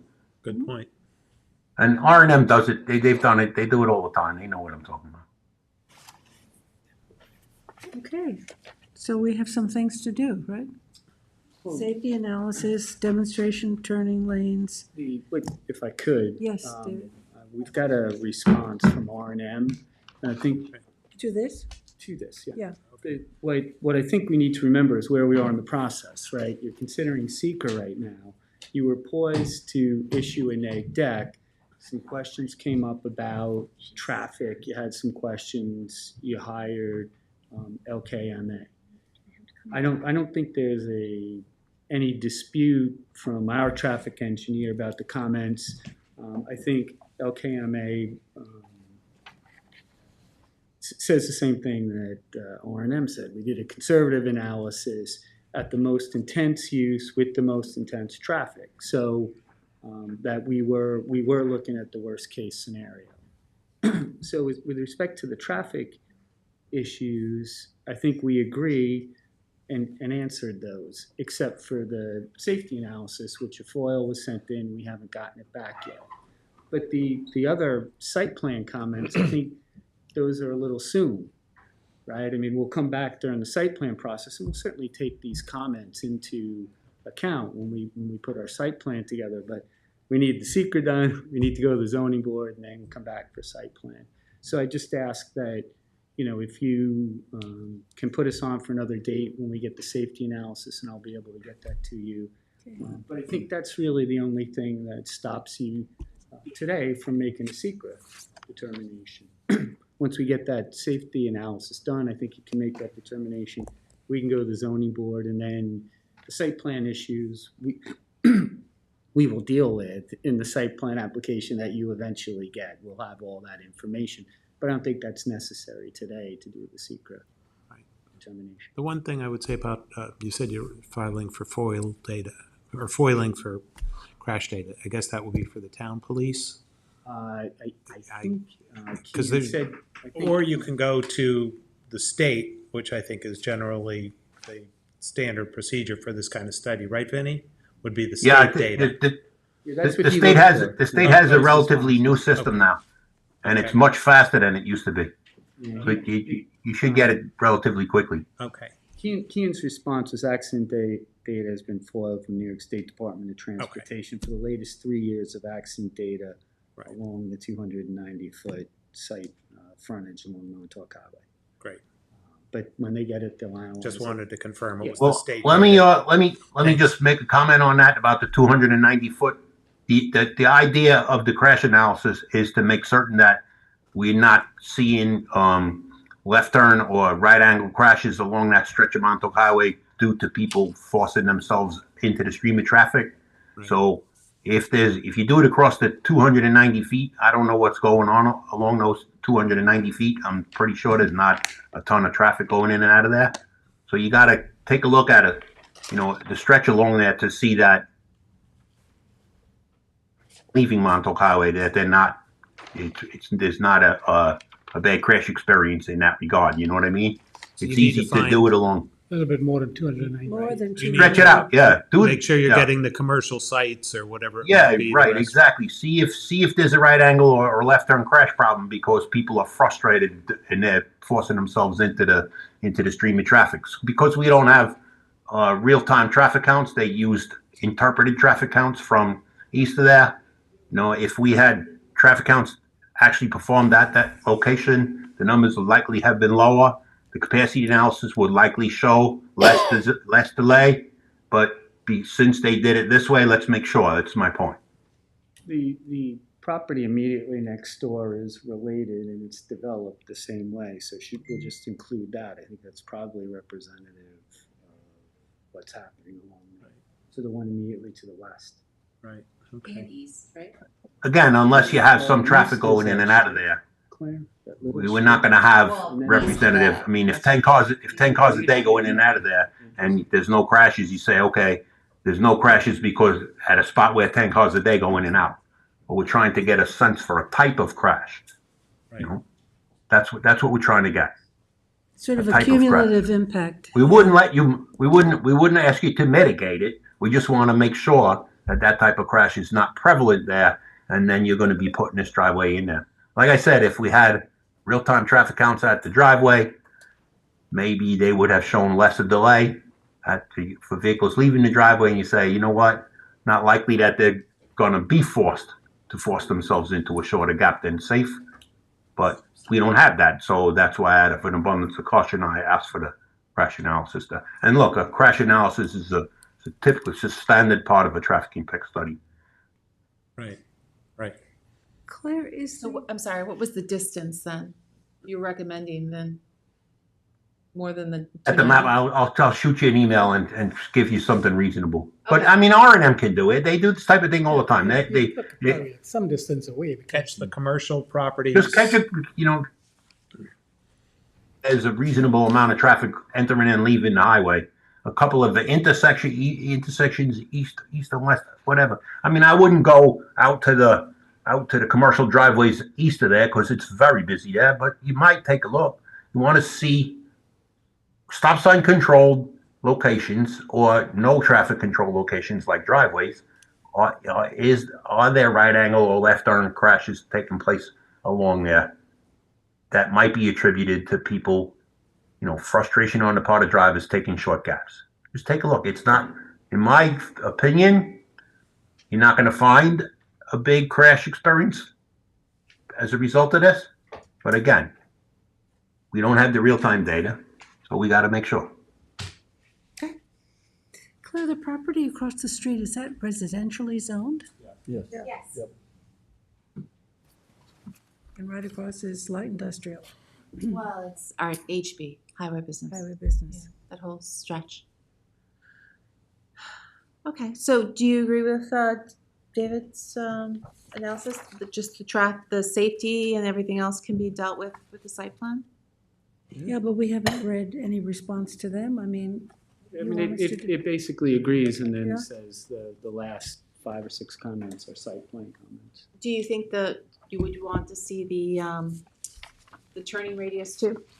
Because that's pretty easy to generate. Yeah. Yeah, Yeah. that's pretty standard. That's the site plan issue. Vinny, have you seen the response?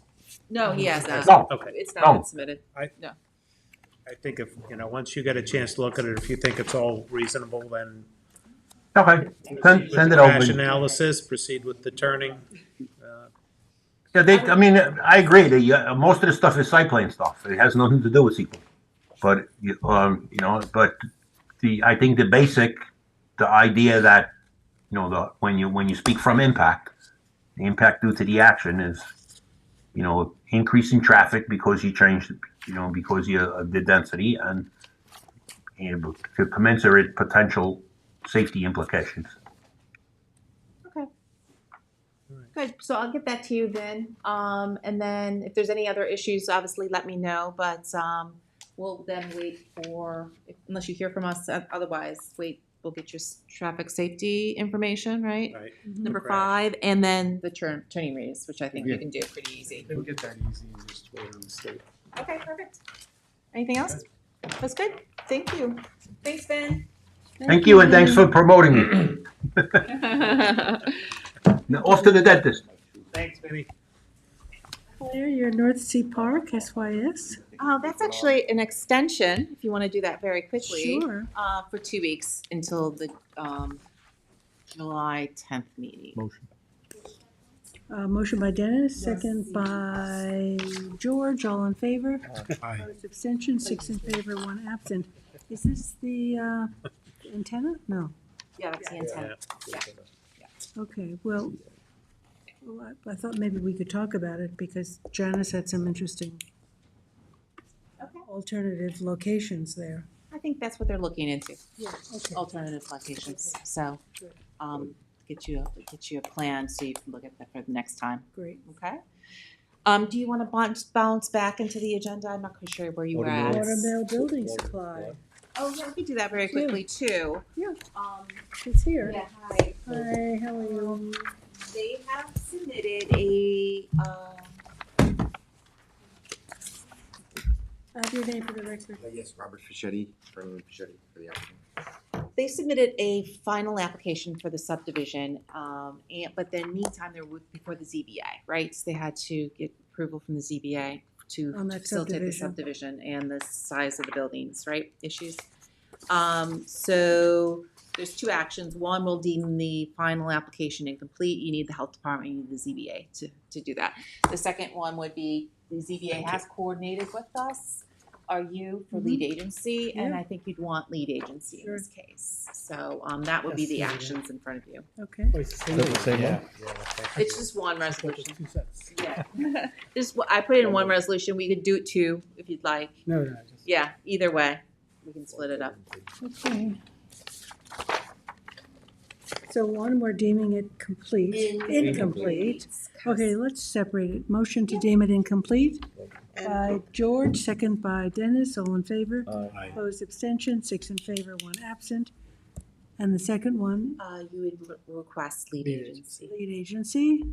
Motion by Gloria, second by David, all in favor. Aye. Opposed, abstention, 6 in favor, 1 absent. So we're lead agency and the application's incomplete. Okay? I just have a question. Yeah. So I know, so we submitted as part of the EAF, we submitted the traffic analysis, and then the plan was that you will hire similar situation, someone is sat.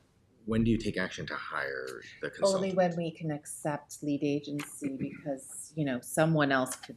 Oh, gotcha. zoom So in once you and get grab through lead that, agency, then you yeah. can actually take the step to hire Only someone. when they accept lead agency can they consider hiring someone to review the traffic, which I think you want to do that Yeah. in this case. Yes. The ZBA responds to you, you get that sorted out, and then you hire someone. Okay. Yes. So there's steps to take. Many steps. Can we do anything before we deem the application complete?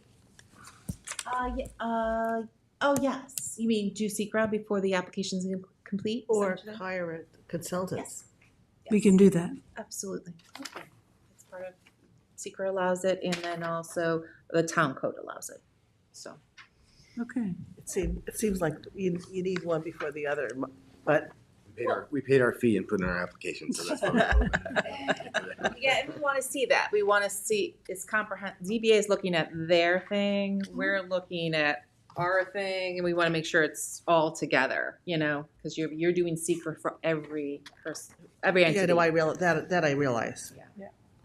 Okay, that's it. Thank Thanks. you. Thank you very much. Thanks. Have a good day. Okay, Anthony. Yep. 21 Columbia Inc. No, we gotta go back. Go back. Oh, that's right, we're sorry. 6 is off the agenda if you remember, but the 2 that I put on that didn't make it to the agenda, I'm sticking Right, it. 6, Brockhampton is off. We're But gonna do Anthony's Cedar Field, slotted White. in Cedar Field, lot Lot 13. Introduce yourself to the board. What are we looking Yes, at? Hampton Do is we up. have- We're looking at- Do we have anything written down anywhere that No, I can this, read? 2 projects just didn't make it to the agenda, but we're on the staff meeting agenda, so I don't know what happened. It's my fault. Which one So are we we're on now? adding, you're taking out Brockhampton. Right. And we're inserting 2 applications that you don't Oh, have. don't have here, okay. One is Cedar Field, lot 13, and the other is Hampton Collective. So we'll review those. They're Anthony's. So, 13 Cedar Field. So this was a subdivision that was done some time ago. One of these weird subdivisions with, flag lots and access points. The 2 lots here on Montauk Highway had a buffer that was established on the road. Where are we? Oh, I'm sorry. We Yeah, are. we have no paper, Anthony, so I'm sorry about that. baby, walk us through it. Yes. Part of town over here. Thank you. I'd like to know, like, are we in Australia? West Hampton. Montauk Highway. Chesterfield's West Hampton. Yep, we're in West Hampton here. On Depot Road, to the west of Depot Road. School down here. There's a pretty current area too. You see all the condos built. Just buy that here. This is a property right here. It's the red square. Yep. When this subdivision was done, you can see you've got easements, flag lots coming all the way down the cul-de-sac. These two lots had buffers established on the highway and no vehicular access onto the highway. The owner here is securing or secured permits from the building department and is asking the planning board if they would consider a temporary access through the buffer here, with the understanding that it would have to be revegetated for the purposes of construction. What's happening is neighbors are getting up in arms now about construction vehicles coming through the subdivision.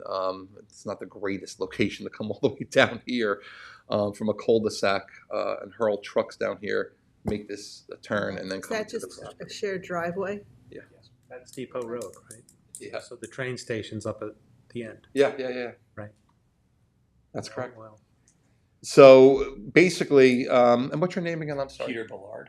Peter Ballard. Mr. Ballard is asking if the planning board be willing to, grant temporary access through the buffer on Montauk for the purposes of construction, and subject to a revegetation plan that would be, to be Any reviewed large by the trees planning that board. would have to come down, like the caliper, large cat, is it just brush?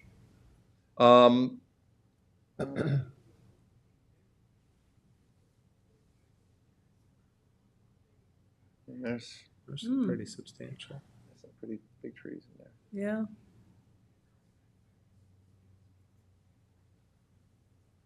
That's the gist of this request here. If I could answer that, though, to be honest with the trees, given the lot, width, there are, I'm looking for basically something 16 to 20 foot wide entrance to kind of go through. There are 3 or 4 sections where I've already kind of like circumnavigated to make sure from a vegetation perspective, I wouldn't be obstructing anything large like oak or maple that's over like a 10-inch diameter.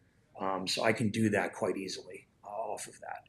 So could we get some kind of, survey or inventory of what's there? And Yeah, 100%. Because That's if you take out a 10-inch tree, correct.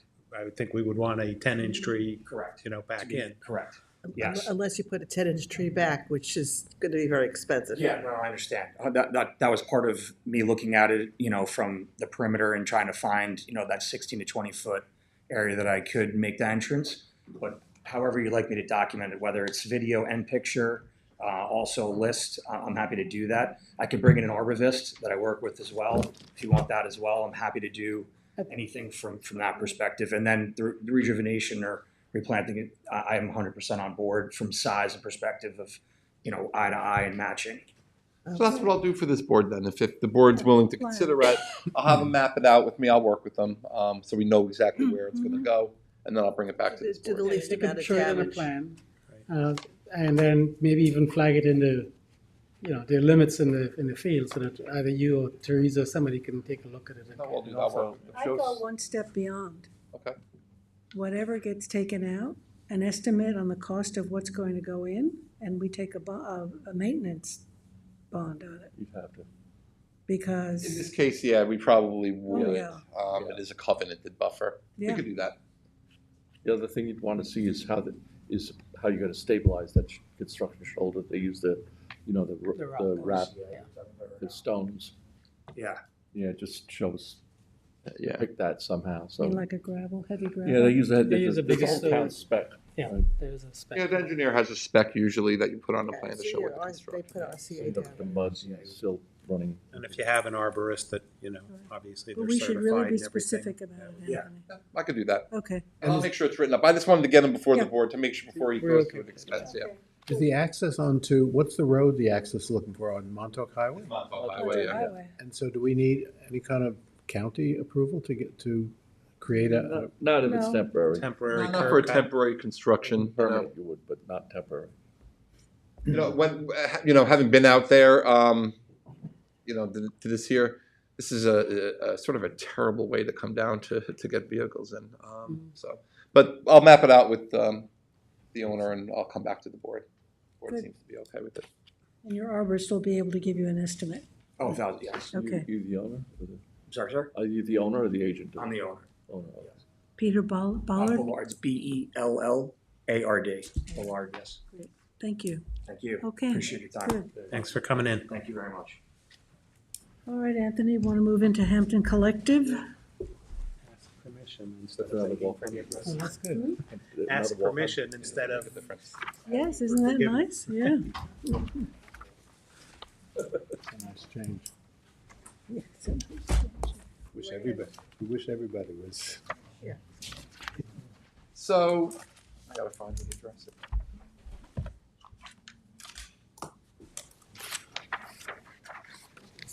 County Road 39, isn't it? It's Just the just one in east of Mecox Garden? North Main, yeah. Oh, they have a North Main address. 241 County Road. How much? What is it? 241. Oh. This is not on the agenda. No, they just were not missed- on was the, left they off were the agenda. added Yeah. because Anthony should.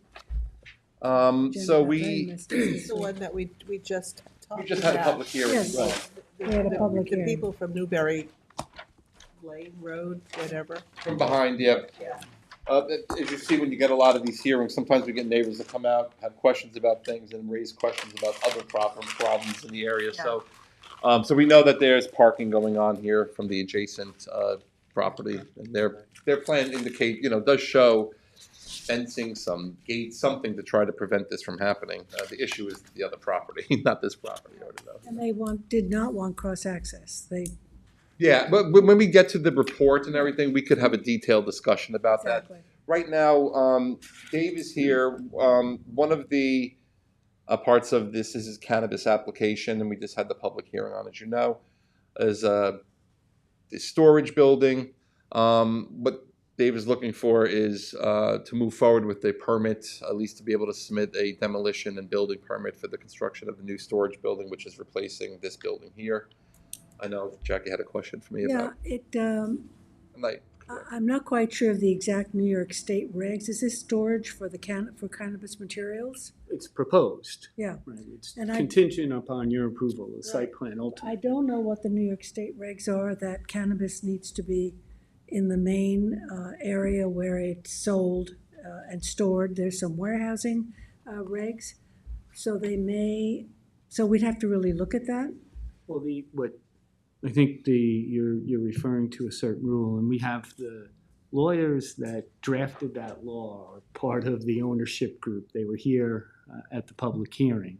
And I posed that question to them, and they said, well, there's a bunch of different 3 points. One, it's part of the main building. I think the easiest way is if we look at the site plan, but they're connected.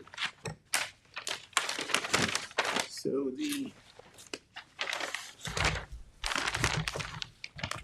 this would be, you know, sort of the main part of the dispensary, and then this would be the storage, but they're connected. So it's not an accessory building, it's a connected building.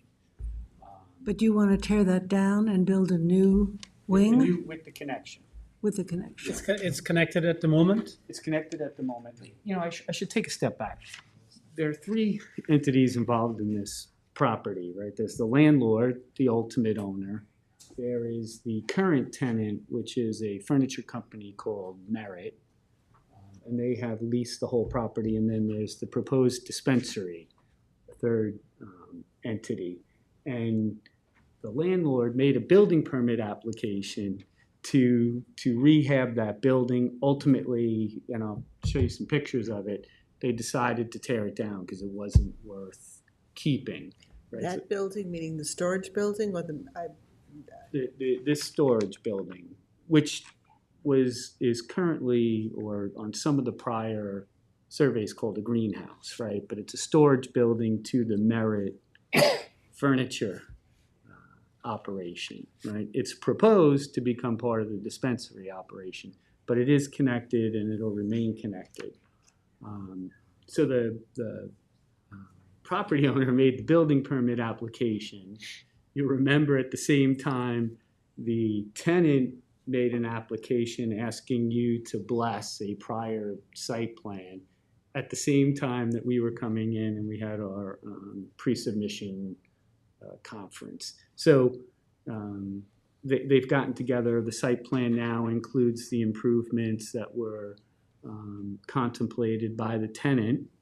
But the landlord now, who has an obligation with this building, would like to get the building permit in place. So we're asking for no objection to a building permit for that building. And then for the bathroom in this main structure to become ADA conforming, and then put in 4 or 5 electric outlets in there, very minor electric work. You know, I think it's, I don't often come and ask you for no objection to the issuance of a building permit on a project that's coming, but this building will ultimately be used by the current tenant or by the dispensary when they get their approval. But one way or the other, this building is a part of the property. It's existed for 50 years as part of the Frankenbach operation. It is in... David, what does the CO say? The C of O? For the property? Yeah, and specifically for that building, does it? This is greenhouse on, I think. Is it a glass structure or temporary? Here's a series of pictures. that Just, you'll- we'll hand them out.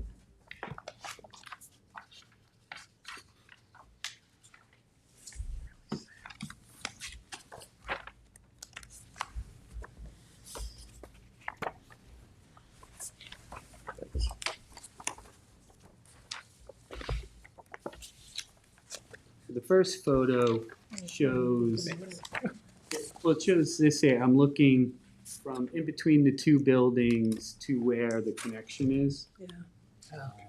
It's just galvanized sheet? Yeah. Yeah. The, you'll see I'm in between again at the two buildings, looking at an entrance door there. Looks like a good wind will take care of That's, this. well, that's the problem. That's why the landlord is anxious to get this done, and we've been in the process for a little while. So the certificate of occupancy actually refers to this structure? I think it All refers to the structures. storage. Garden nursery center. So there's no, That structure, whether it's called a greenhouse, whatever it was on the previous site plan, is CO'd. It is CO'd. 100%. When we looked at this, if you recall, there was like one structure here, In I the think. back. Yeah, but this one is CO. That one was legally constructed. So for- we have to find out if New York State. So I did look into this a little bit since Yeah. I spoke with our town attorney's office. So there's nothing specific in our regulations when we adopted them that stated that. There's nothing really in the New York State regs that say that specifically, that it has to be, it just says within the premises. So it's left open for interpretation, but what I was told by town attorney's office I spoke to over there, that what they would ask for is that something from the Office of Cannabis Management showing that they've reviewed and looked at the site plan and are okay with it meets their standards. Because if that's the case, then we're okay.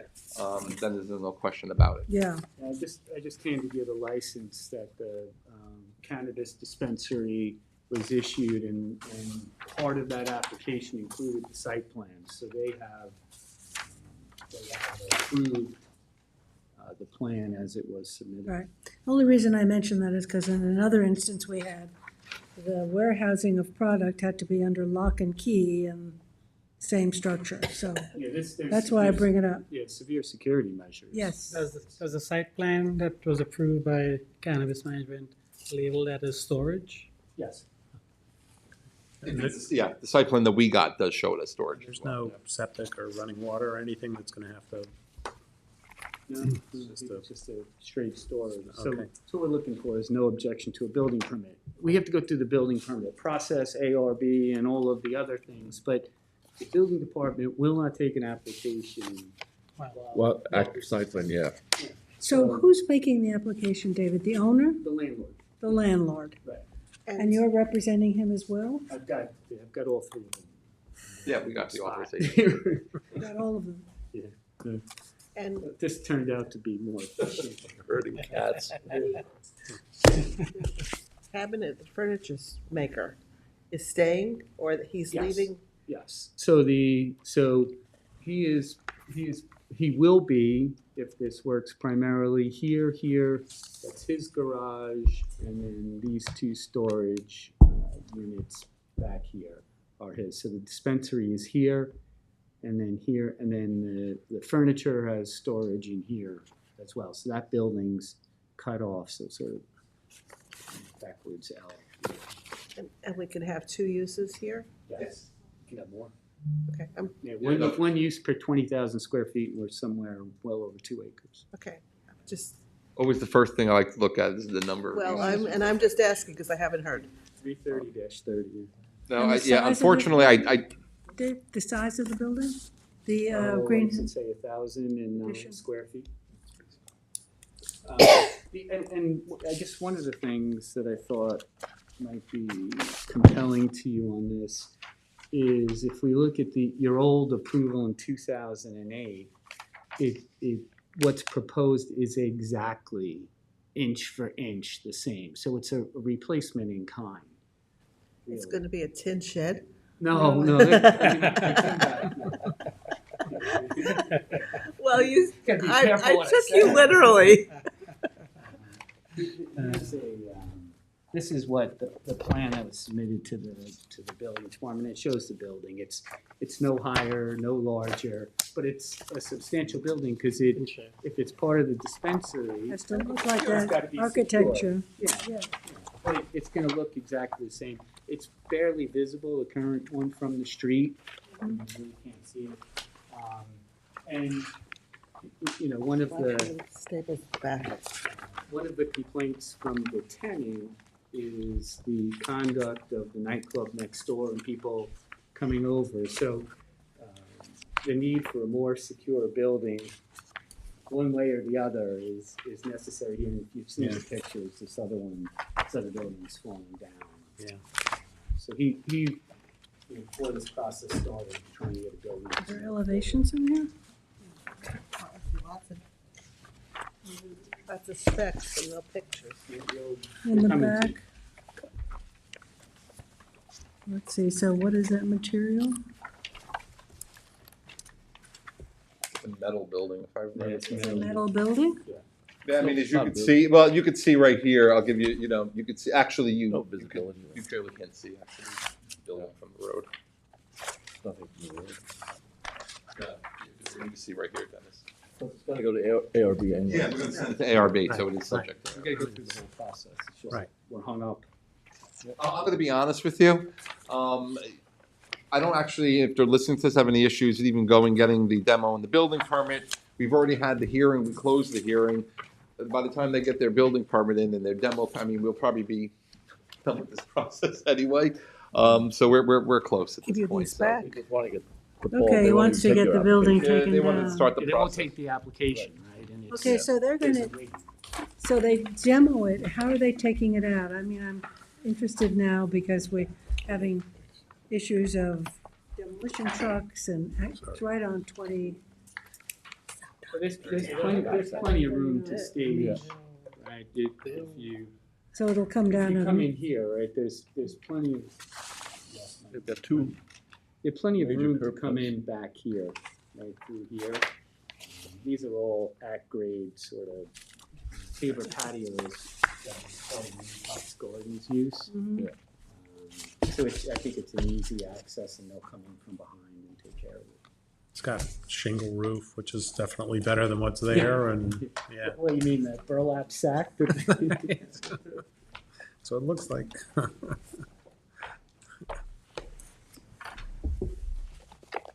Okay, any other questions? So it's no objection for the issuance of a, or submission of a demolition or building permit for the cannabis storage building with no vested rights. Right, because things could change, they could do requirements. I mean, and the other thing that we were looking for was be able to make this bathroom ADA compliant. Oh. And add a little bit, 4 or 5 electric outlets in that building. Because you have much better circulation access with 2 exit points and the new building as opposed to what you have That should right be now. done at some point We anyway. include yeah. that? I mean, we have to. No. That's interior stuff. Yeah. I'll move Okay. it. So motion by Dennis, second by Gloria, and all in favor? Aye. Opposed, abstention, 6 in favor, 1 absent. So Yeah, go. we can do the bathroom and the. No, just the shed.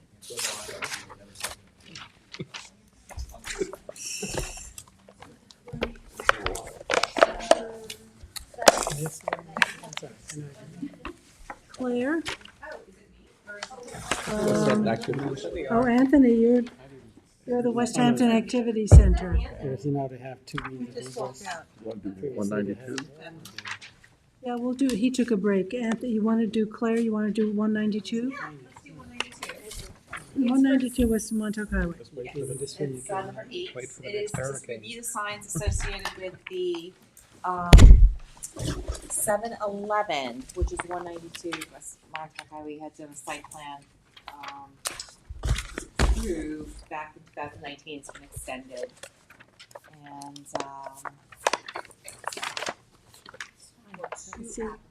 you want to identify yourself? Yes. Yeah, no, you can. Well, I think you should identify. And your name? Identify myself, yes, I Yes. can do that. My name is Peggy Kelly. I'm with Kelly's Expediting.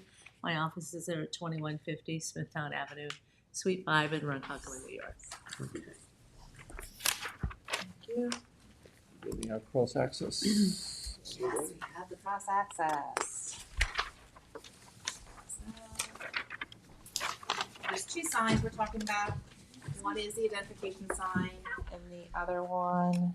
There's 2 of that. And the other one is the Christian sign, and the one that's on the building itself. So these are the signs. Thank you. I don't know about scale, but it looks huge. Is that? Oh, they got dimensions in it. They have to comply with the. Yeah, that complies as far as I know, right? It's Marge, double check it. So this is an alternate logo for 7-Eleven? Alternate logo? Yeah, it's not the same as the logo on the other sign. So just, my question is,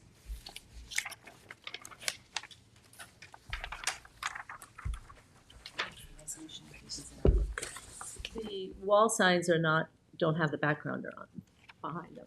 This is the pylon signs or the monument signs, have the background around them. The wall signs are just the letter 7 with the wording 11. so that's their logo? That's their corporate logo, right? That's their corporate logo on a wall sign. The wall sign is conforming, did not require any variances. The monument sign did require setback variance to 6 feet, and it also got a variance for the number of colors. Normally 3 are allowed. They did give them a variance for 4. This goes back to July 21st, 2022. That's when they went in front of the zoning board and got the approval for the variances for the setback on the monument and the colors. I was in front of the ARB board 2 weeks ago to get their approval of the monument sign and the wall sign. The only condition that they asked for is that we put the street number on it, so that it conforms to the code for identity for emergency vehicles. So we're proposing to put the number on both sides of this monument sign, which will be reviewed through the building department when we go for our sign permit as a condition of ARB. Well, that's so disconnected. It means nothing. If I looked at it, 192, I wouldn't know what that means. What is 192? That's their street address. They asked for a street address as per your code to be on the signs. For emergency vehicle identification. Where are you putting it? Can I look at that? The only place that we can put it is on the top. On the I top. checked with the building department. We're now allowed to put it on the posts. So we can But I only think put the it. issue is just, it's 192, not 192 Montauk Highway. Correct, it doesn't. But that's good require- enough, that is Good good enough. enough Yeah. for, it is a fire person, that's what they look for. Oh, is that what it is? Yeah. Okay. It's good enough, George? Yeah, I mean, It's emergency vehicle identification. you know, West Montauk, you just need a number more than, And is ZBA aware of the color and all the sign requirements that they're giving variances? And it was a little bit suspect, right? I mean, I'm counting 3 as I'm looking at it right now. yeah, the brown is the fourth, or?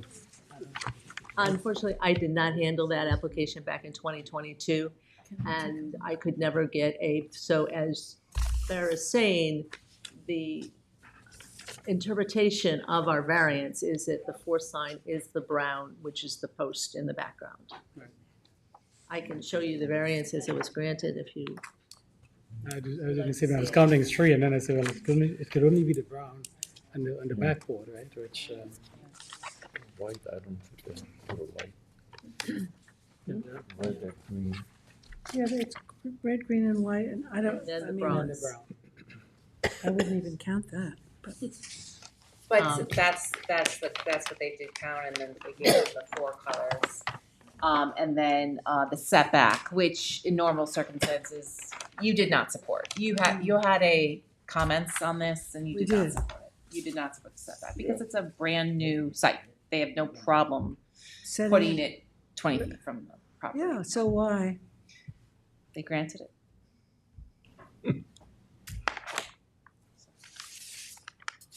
And there are 4 goosenecks on this, on the wall sign? Yes.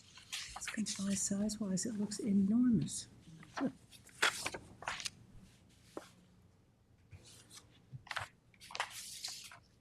And that's the, is there anything else in this building? No, it's just it's convenience store, yeah. Convenience store for the gas And station. nothing was considered to put the sign here? Over the entranceway? As opposed to disconnected and having it way down the other end of the building? Canopy over the entranceway, so to put the sign there also would be difficult. This is a canopy. There's a canopy over the doorway. Fabric canopy or wood? Whatever materials the roof is. It's an overhang. It's an overhang. I don't have construction drawings, ma'am, and again, I apologize. I was given this at the last minute to bring the signs in. I didn't, was not part of the prior applications Yeah. or their approval to construct. I don't remember this at all. When did we give a referral, Claire? Oh, the referral from Yeah. the zoning board of appeals to 2022. 22. And That was 3 we, years ago, yeah. Yeah, I mean, I was here. Maybe I was out to lunch that day. Can't remember everything. Yeah. no, but 6 feet. I mean, I certainly would Yeah, I challenge remember that. the discussion about having 2 signs at 7-Eleven, but it turned out one was gas and one was the building itself, but you know, the other part of it, maybe we didn't have the signs and so on at the time, you know. I think there was signs, but I'm not quite sure because, but I do know that you wrote that they should comply with the code. Where is it, Claire, on the, Where is the site? yeah, Oh, sorry. Right by Stop and Shop. Stop and Shop. Between It's right Macy's next to and- Stop and Shop between Was that Macy's where the Macy's. Old repair shop. Yeah. Oh, it's yes, Sunoco, there. it's a Now I Sunoco. remember it. Yes, yes, I was yes. thinking it was further east when I was trying to look on my map. No, this does That's have west. direct access to the And stop this is gonna provide the Okay, rear yeah. link over to the Stop and Shop. I feel better now. I do remember this. Okay, so you can can, Anthony pull it up? That is it. right there. That's all right. Stop and Shop is the left McDonald's and then the Oh, there it furniture, is. the Oh, yeah, it's under construction. I You saw see the, Yeah, you yeah, see yeah, to the yeah. left, the cross access that's gonna run right through the back of that? Yeah. And extend it to the Macy's parking lot. Yeah, Yeah. yeah, yeah, yeah. There's one piece. And so the sign is 6 feet off the road, Off of Montauk Avenue. and they've got plenty of room there. They got a ZBA for that, didn't they? We're questioning it. We I know. did not support it. Can we override the As we CBA? never do. They're out of. Yeah, at that point. Yeah. And there was supposed to, you know, between the Macy's lot and the Stop and Shop, there was supposed to be I mean, access. we're sort of caught in a cross-access. vice here, you know? There is with- cross access. Are they connecting? We can get it Right. over there. Because the Stop and Shop parking lot Macy's shows is the the problem. Oh, with the Macy's side is the problem. Macy's is the problem. There's a very good elevation change there too, right? No? Well, that Macy's will be closing, and who knows what will happen. So we don't have a choice here, right? It complies with code. If you feel design is something that needs adjustments, that is in your purview.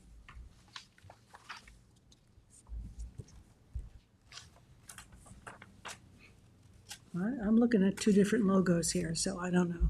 There's one for the wall sign, and there's one which is the classic 7-Eleven's logo.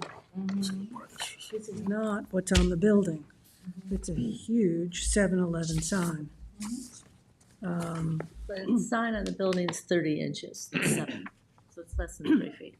At less than what? 3 feet, it's 30 inches. The 7, all letters are 7 inches, or 30 inches. And the total length of the sign is 13 feet, 10 inches. And the building is how big? 50 feet. Is 50 feet. A third of the building, a little bit Yeah, less third than of a the third of the building. It does conform to the square footage that is allowed by the sign code for the length of the building. And height-wise as well, Claire? Yes. I don't want to get into another Petco situation. Or Or Barnes and Noble. The height is 6 feet. That's for the monument sign. The height for the wall sign is, the wall sign allowed is 20 feet, and we are at 12.5. It's all compliant. Is this, you know, I mean, you drive past things so often, and you never really, I mean, there's a brand new 7-Eleven just built in West Hampton. I'm trying to remember what signage they have on the brand new West Hampton, just by the railroad track on Old River Road. And of course, Can't remember. I can't remember now, but I can go back, unless we can pull it up and look at Street View. The street view of 7-Eleven on Old River Road next to the railroad track. Can you do that, You want me Brenda? to pull it up, Claire? You're gonna find a change in the Yes. sign. Sorry? There is this change in the sign. Also, there was a change in colors that was done maybe 3 or 4 years ago. I do a lot of 7-Eleven sign buildings as well as their signage. So an older 7-Eleven may not conform to this. Well, this is just two, this is two, Yeah, the a brand year. new took out the orange on the 7. Yeah, right There there. used to be the one in the corner. another color on the letter 7, used to be orange. And now it's red? It's all red. Is that new, George? Yeah, Yeah. within the last year, 18 months maybe. It's all hidden by the trees and the Let's see if I canopy. could go in the other direction. I'm surprised they even have that. Where is this one? Sometimes it's In West Hampton Beach, just Oh. So it's Other road just is- over, Oh, it's blocked by the it's blocked by the canopies. canopy for the gas station building. There we go. Oh, Okay. yeah. It's just all, spelled- Railroad- it's, It's the letters again. every- It is letters like so it's the this. same thing, 7-Eleven. Yeah. all spelled out. what about And what I about don't the- see what about this gas? pipe. The gas sign is Signs. kind of similar to what's here. Oh, there it is. Yeah, it's right to the Oh, right right. here. You can look at it from the other side. Oh, It's white. There's no green around Right. it. The change, again, has been in the, Yep. Oh, it was it's all white black. background initially. That's much Good work, nicer. George. Good, yes, George, good. Nice to have a Because I reference. couldn't remember what it looked like because I drive past it 5 times a day, but. but you don't see it. So this is going to be a 6-foot post. Okay, and that's nice like that.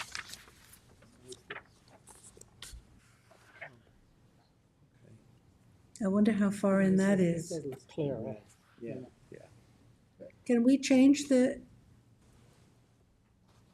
I'm just I'm just Make it- counting the colors. making it more like that, a monument instead of a 6-foot pole?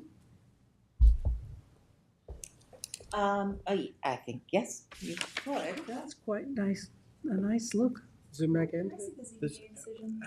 So how big do you think that sign is? So that's 7-Eleven is much bigger than the one we're seeing on this one, right? Well, but this is on a 6-foot pole. This is 6 foot It's 6 in foot the tall. So air. how tall do you think that one is? I don't know.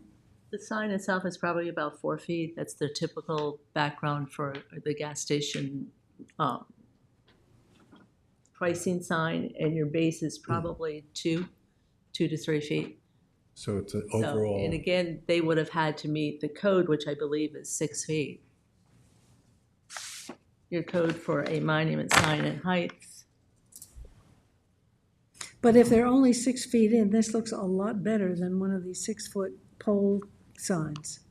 Because of the base. 6 feet. Monument sign The allowable base by just code. looks nicer. Look, the stone base looks a lot nicer than just the poles. Here's the issue, is that it does, the ZBA does give a proposed dual pole freestanding sign. It's very specific. You have to talk to that ZBA.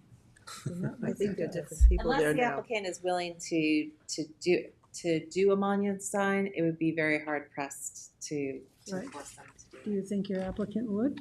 Unfortunately, probably this gas station is almost complete. They're looking to open it in about 3 to 4 weeks. So, in it. We're not that close. They haven't called me I yet. know the contractor. Clear. Yeah, I know the and I know contractor, my how site fast- inspections Okay. are. Your site inspections. But will we have to go back through the ARB board and everything again if we change this? To the monument sign? I don't know. I don't think so. No? Why? No, I mean, we're the determining ZBA board was for just that. Setback. Okay, but if I file to the building department for my sign permit, they send it to the ARB. And the ARB told me at their hearing that they would confirm that I put the street number on the sign through the building permit processing of the sign permit. So I'm unaware of to what the procedure would have to be to take this back through the necessary boards. But they Well, it meet complies. every week Yeah. before your meeting, so we could, when we see it, they could review it first. This is certainly a much better looking sign, really. I'm glad you remembered this, George.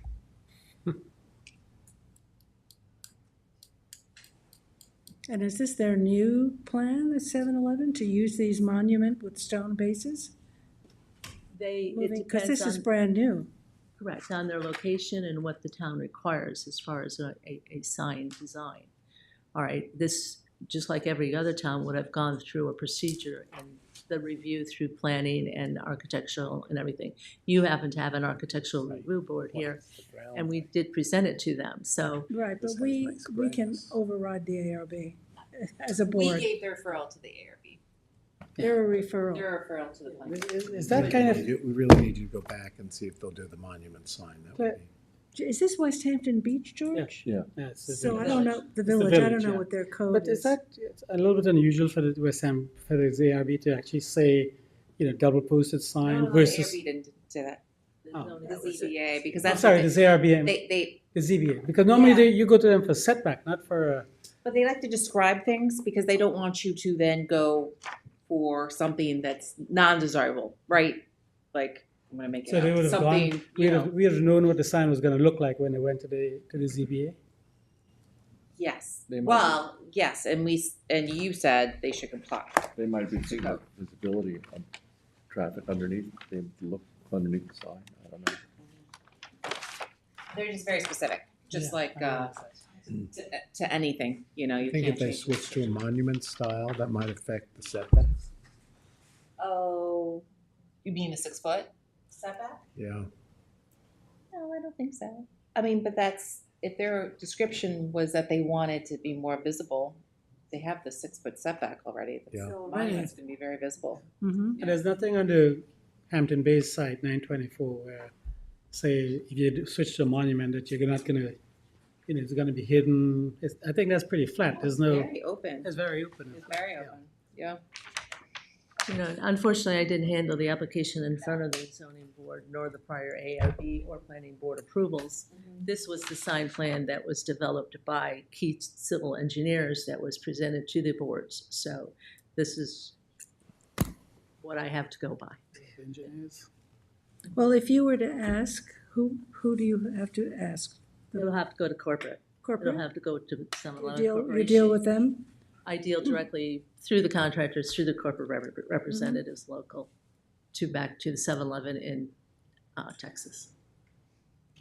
And isn't there another 7-Eleven that's gonna be built in the rivers, that Riverhead area right around the traffic circle, right? And that's part of us, right?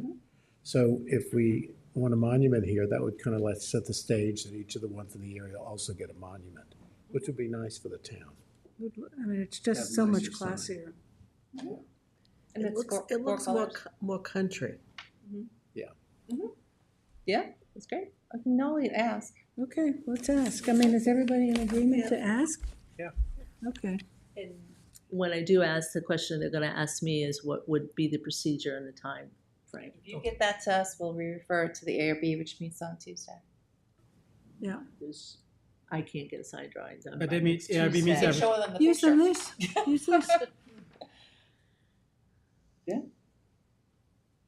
Okay, I will ask and see what they have to say, and, There'll be plans in The the question file. is, would this have to go back to ZBA? No. It doesn't. No, just Setback is the just only thing ARB. that's, there's. But they That's what they specified. This would kind of give them a heads up on the next one they're building Yeah. in Riverhead, because we know we love the sign. Think about the time they'll save for that. You know, it's when McDonald's redid all of their, this corporate look that they have, but they accommodated to make the McDonald's here much more in keeping with the East End. and I understand that completely. I've do this almost 40 years. I Okay, understand what you you're got it. asking for. It's just, I know what I need to do now Okay, in order to get this back to you so there is no delay in, because is this sign under manufacturing? I don't know. Has it been, already manufactured? And that's gonna be what corporate has to answer to me as to whether it's feasible to them to change this. The question also is gonna be to me, it's already been reviewed by other boards. And I understand what you're saying too, but those are questions that I know I'm gonna face. okay. And they can know that the condition of approval from 2019 was that any and all signs shall be reviewed by the planning board. I reminded them of that. Yes, and Okay. they signed it.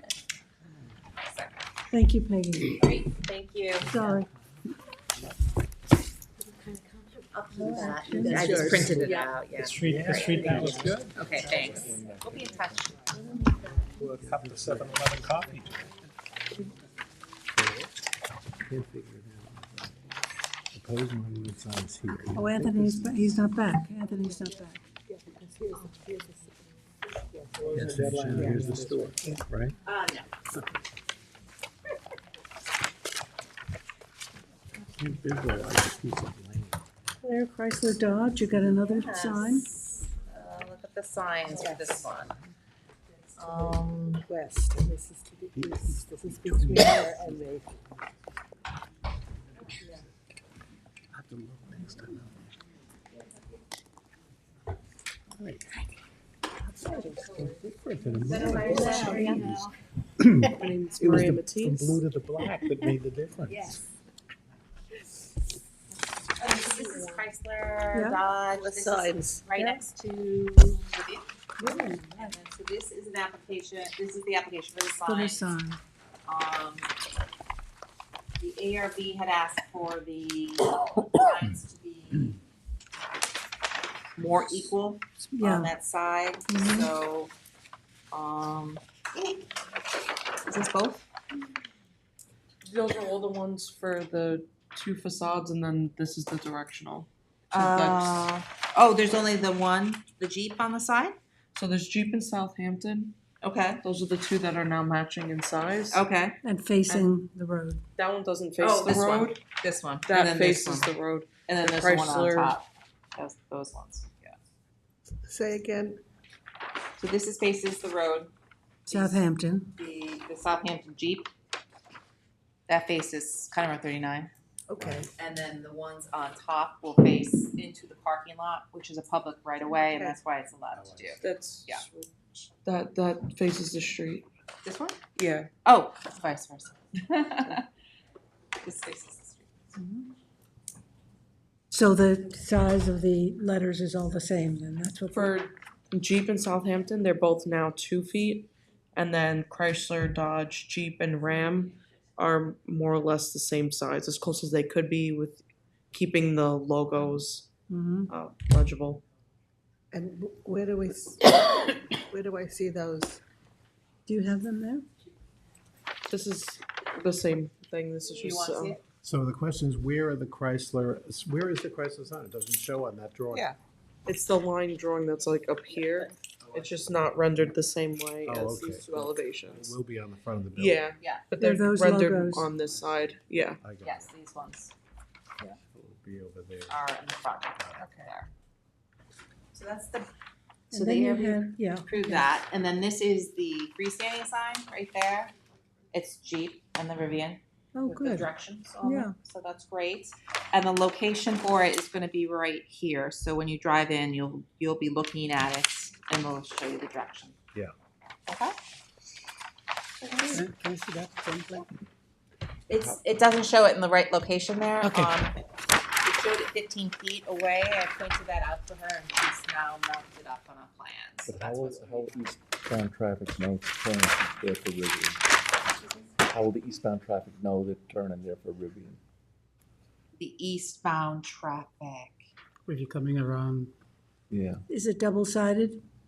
No. Rivian's gonna have a sign on this property, right? Where's their sign though? The entry sign? It's on If you're 27. going eastbound, right, you're coming around the corner. Mhm. Coming But from you're not North gonna- Main Street. You're coming from. Eastbound.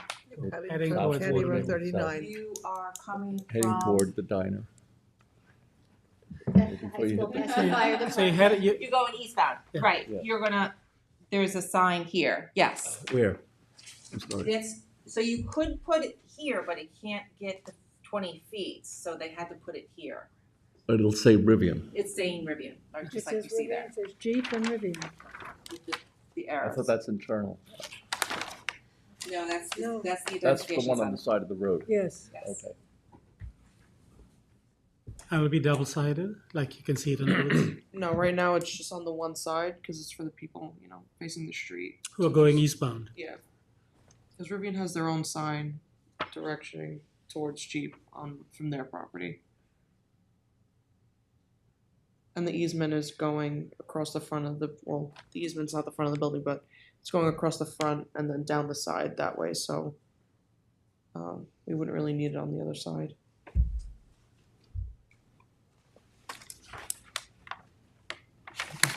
That's large enough.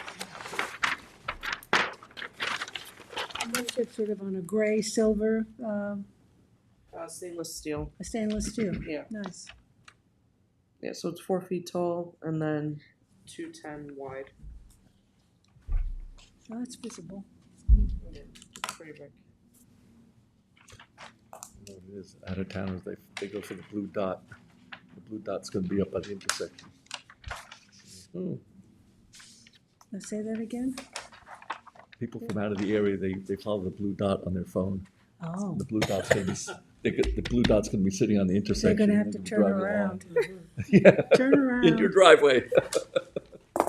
Recalculating, right? Yeah. Turn around, you're lost. Vertebrae's nursery. Any other questions for this? We're good with it? Great. Thank you so much, Maria. Thank you so much. Okay, can you, Adopt you'll it. be approving that? Yeah. Yeah, the plans. So you have to adopt a resolution for that? Yes. Motion to approve the Chrysler Dodge signage. Motion.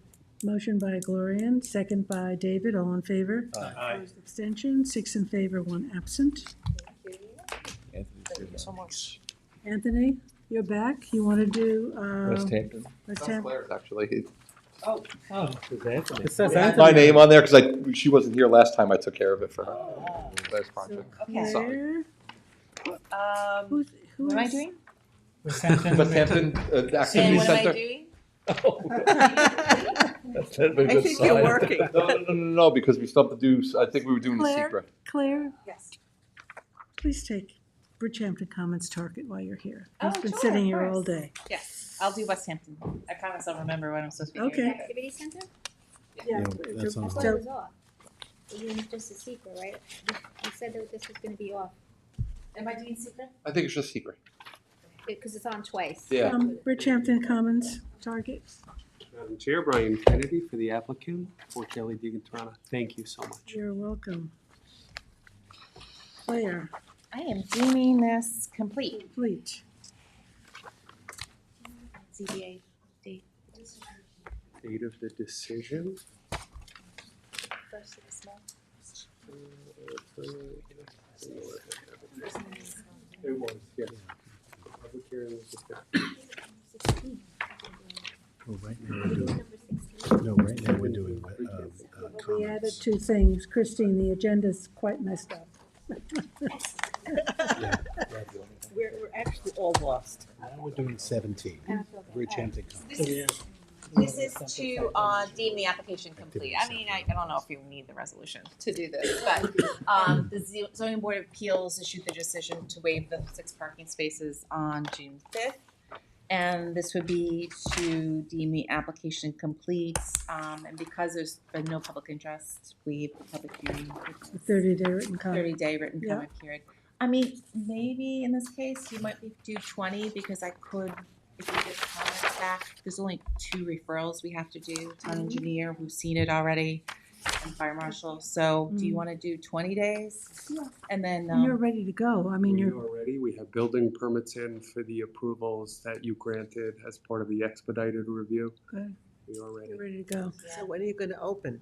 As soon as we get this approval. We'll hold you to that. So we're gonna deem this complete. Yeah, and do it We're 20 gonna days. waive the public hearing, but with a 20-day written comment period. Yeah, that way, if they're ready in a month, then we can approve them. And you just, the building permit is to do the carriage things?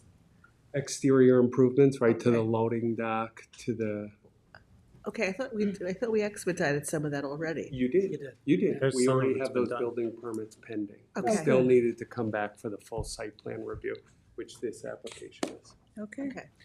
So motion Motion? by Gloria and second by David. All in favor? Aye. Opposed, abstention, 6 in favor, 1 absent. Thank you.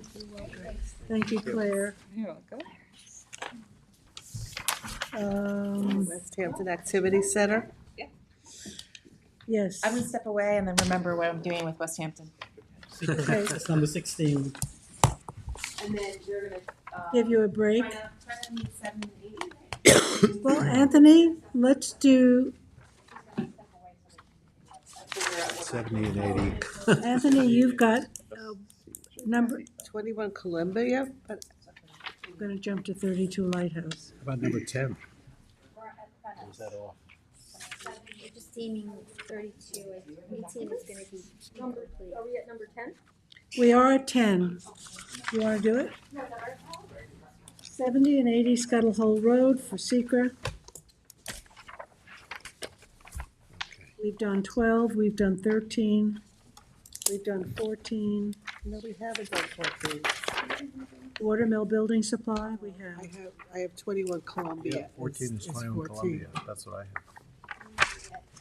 We didn't do that yet. 13, sorry, 13. 13 we did, yep. 14 is incomplete, we did that. No, we didn't do it. I have a lot of extra copies of. Didn't do it yet. Well, not Anthony told us. The environmental We haven't statement. done it. Yeah, Yeah, I'm sorry. I know it's in the plan, we haven't done it. Gotcha.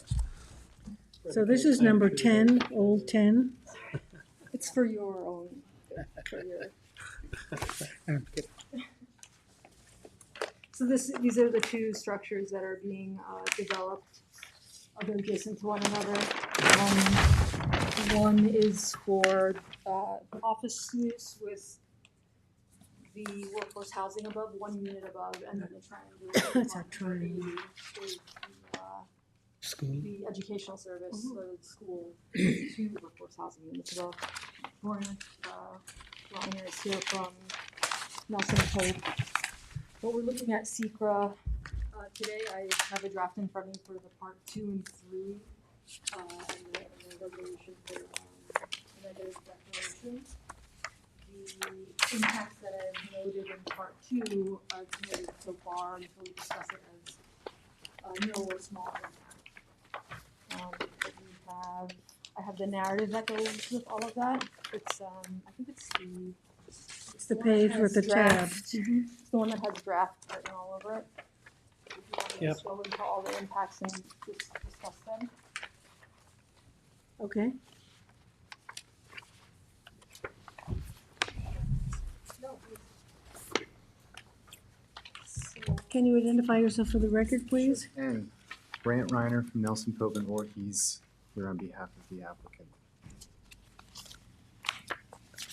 Okay, thank you.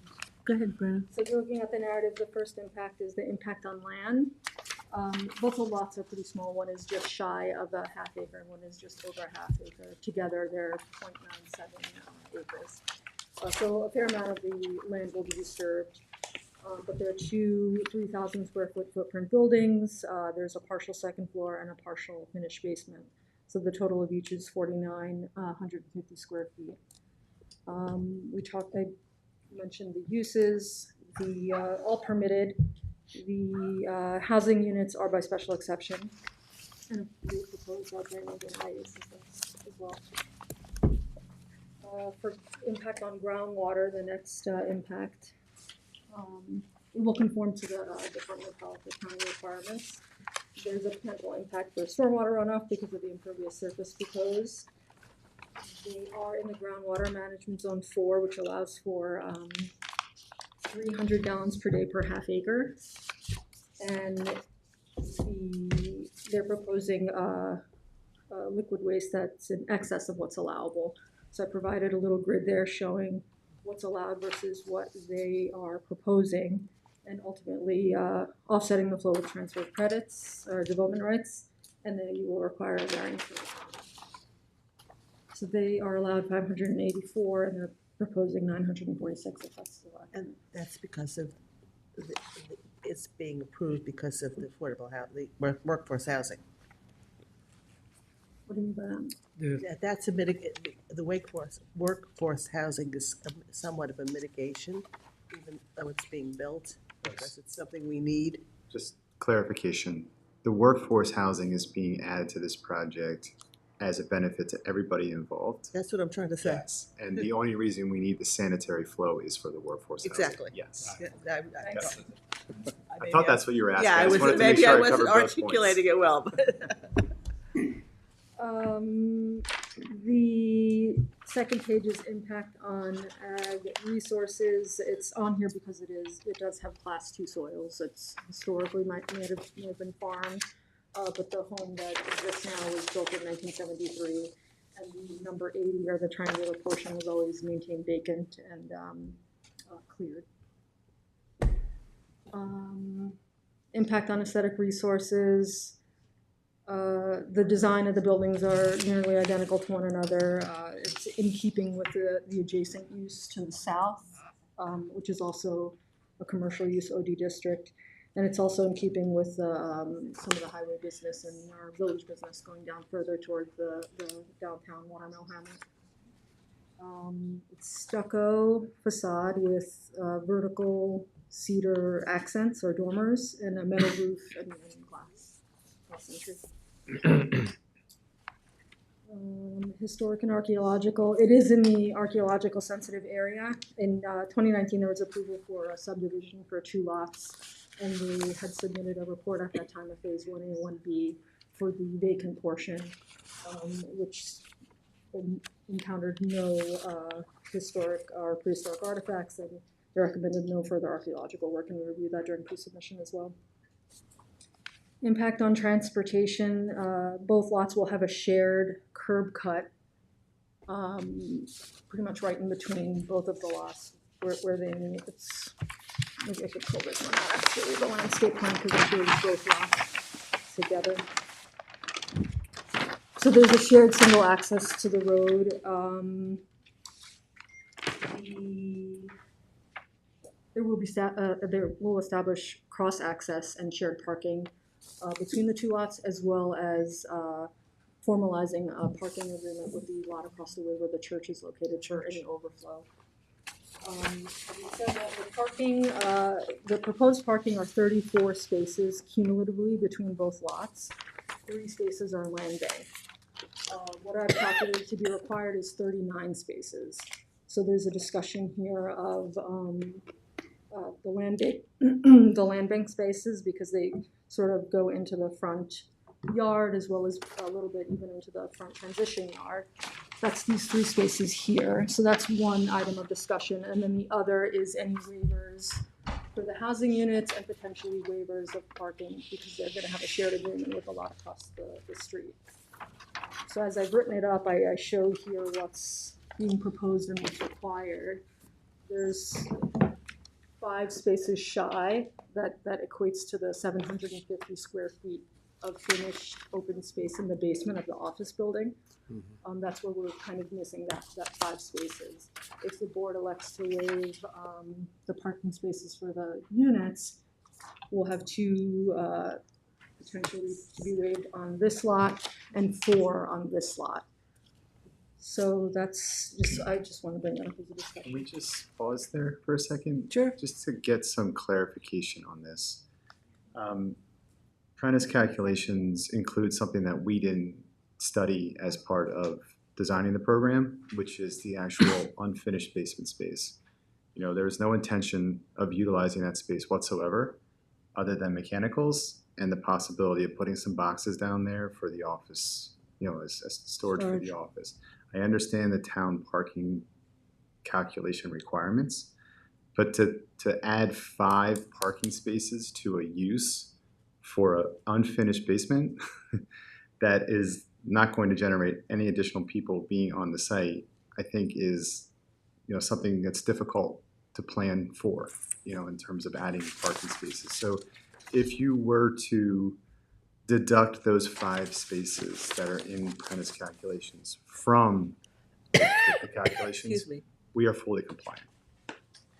And if at some point down the road, the basement gets used for something, an activity or a class, could it be conditioned that then? It's not the basement use in the school. Sorry, it's yes. The basement in for the house? The basement use in the school is actually part of the calculations because we are utilizing some of the space. So it's the house? And this one complies. It's the office building that has a fully unfinished basement, and part of that is for mechanicals, and another part of it is going to be unfinished. But to your point, absolutely, if the space is being utilized for any reason other than, you know, boxes for storage, it absolutely has to come back to the planning board and the building department for occupancy of that use or of that space. So what I'm asking you to consider is the fact that the site, as it's designed, actually accommodates the overall uses that are being proposed to you and will be submitted to the building department for occupancy. If you disregard the 5 required for the unfinished basement, again, we are operating pursuant to the town parking requirements. Well, the alternative to that is to leave the calculations the way they are, and the board can consider whether we waive your requirements for the parking. That's exactly what I'm asking you to do. Well, Yeah. you're asking I'm a getting- little bit the opposite of that, though, that you deem it fully compliant based on that basement space being Conditioned. I'm making my not used. pitch to you as if I was going to then say to you, I would ask that you waive the requirements for those 5 spaces, and also recognize that you commonly do allow for shared parking with regards to the fact that the workforce housing parking calculations would be offset by the fact that the people that generally occupy those spaces are there when the office space is not operational. So Yeah, so there's I a know, potential to waive is the those. calculation based on the fact that it's noted as an office, 750 square feet? If It it's is, yeah. storage, The reason I did that is because it's called out on the architectural plan as finished open space, and there's a bathroom down there. So that was really where the That's where it came rationale from, for right. the, If and it's- it's if it was- 4.1 space, so you have to round up and Right, it right, quickly becomes 5. but if it was filed with the designation as storage, would that have changed the calculation? Potentially, I mean, for storage, it becomes, I think, 1 per 1,000, so at that point, it's, you know, nominal, but, Okay. or we could have, you know, maybe at the approval stage, have them revise the architectural plan to say storage use only or something, Only, but yeah. again, the bathroom is. Just condition it, yeah. Yeah, Yeah. it's called out as finished space. Yeah. Mhm. I mean, Or you leave it as it is and waive the the parking. waiver, and you could have either a specific, maybe you call out a specific amount to be waived in addition to the waiver for the units, and then. At least we'd want to show a rationale for the waiver, right? We're giving a Yeah, waiver, the we'd have waiver, to the say waiver you because can it's storage. do, You've already. the code allows for the waiver for you can do the waiver for the housing units. And Yeah. then the code allows for waiver of additional use, spaces, so long as there's cross-access and, shared parking and parking agreements. So it's, Yeah. you can do it, the board can do it. Okay, Yeah, I know what we're you in mean. agreement. Site is Yeah, elevated. this is the waiver I wanted to show you're rationale on better the off- record. It's So because, waive the 5 spaces that are required for the Yes. basement, and then waive the, all of the parking spaces for all 3 units on both sides. Well, if you do, you can't do You don't have both. to do Well, this if you one. did that, then we'd be way over. in Yes, terms of- exactly. So Yeah. you could do one of the, or the other. And I- So then we can just The do it to storage. the lot number 70, Yeah. because that's the one that's under Yeah, park. the storage one Okay. is the one that. Shared Well- parking well, agreement, and we waive the. Yeah, we make sure that's I formalized. think you're better off leaving it the way it is and allowing the board to waive if we. I think so too, because Because that way, if you ever decide to finish the space or use the space, you don't have to come back to create the additional parking. That's a great point, and I was just gonna sort of add on to that is by saying I'd like to keep the land bank parking spaces in place for just that reason. If there was a need for, finishing more space on the property in the basement, you'd have the ability to have those parking Need more spaces there. employees. Or if you have more, you had an overflow, or if the school Takes is gonna start additional space. thriving like we all think it's going to, Need space in the you might basement, have the yeah. spaces there rather than having to, use the church parking lot as much. But again, the church parking lot is there, that they have offered to allow. Yeah, and it's It's empty 99% of the time. What's that? could formalize that. I'd ask you that we don't formalize it, only because if the property changes hands at some point, that gets a little bit tricky. Again, this is an agreement. I mean, this is an agreement. This is an agreement between the church and these properties as an obvious helping out of the use. If the use changes, or if the church changes ownership, and we have that agreement in place, it probably gets a little bit tricky in terms of transactions. And again, if you were to waive the parking spaces that we just talked about, either you waive the residential unit parking space calculation, or you waive the basement parking calculation requirements, you then get into a conforming parking scenario where everything is matching. So you don't need the church anymore in terms to provide rationale for what you're doing. Our offer to you, bringing the church in, was to say that if there was a need, like say for instance there was some kind of event going on here, and they got an event permit to do something, they would have the ability to utilize the church for people to park and safely walk over to the site. It's just an idea. If you feel like you have to formalize it, I have to take that back to the church and get them to give us our blessing. So where are we? What was the suggestion? I'm not sure where we are.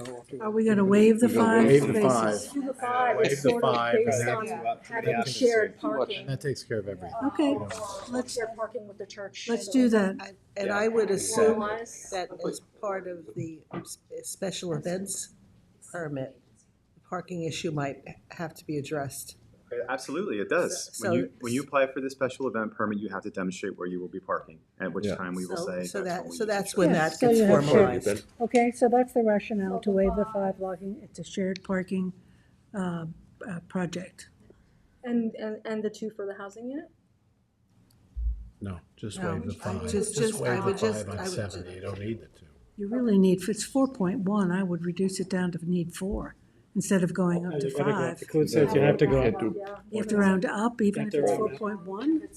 No, That's can't silly, get 1/10 isn't of a it? car. Yes. One of those Okay. scooters. And then maybe It's the most imperfect science, And so, That's not math, but you can't put part of a car. okay, so we're gonna deem this application, we have a lot of stuff to do, so. Yes, yeah, so the impact on the consistency of the community is sort of repetitive with the parking and the sanitary flow. I did draft the resolution for the negative declaration, if the board wants to adopt it. And it has a part 3 in front of you, Jack, is that what it is? Yes, I signed it. Signature. Yep, I signed it. Can we just stick on the parking one quick moment though? Because there's one other thing I have to clarify because it makes the site even more difficult. with regards to the calculations, one of the things that was brought up in here is it says 2 ADA spaces is necessary for the office property, for the office property. To add another ADA space in here would just eat up more landscaping. We can do that, or we can also address the fact that 5% of the parking overall, if we're sharing all the parking spaces, puts us at 2 handicapped parking spaces total. We show 2 handicapped parking spaces right now on the plan. Based upon the calculations that Prena is proposing here, we would need to add another one, so have a total of 3 handicapped parking spaces on the 2 properties. Yeah, I don't think you can do that. Well, yeah, because typically it's 5% of what's allowed per the lot. There will be, including the land bank, there are 22 spaces. 5% of that sends us over 1. So it wouldn't be asking for an additional space, but turning one of those spaces into a second ADA. But what they did, they just waived those parking spaces. So you then come down still below. have 22. I don't know how that works. If you still I have think- 22 spaces, you need 5% of the 22.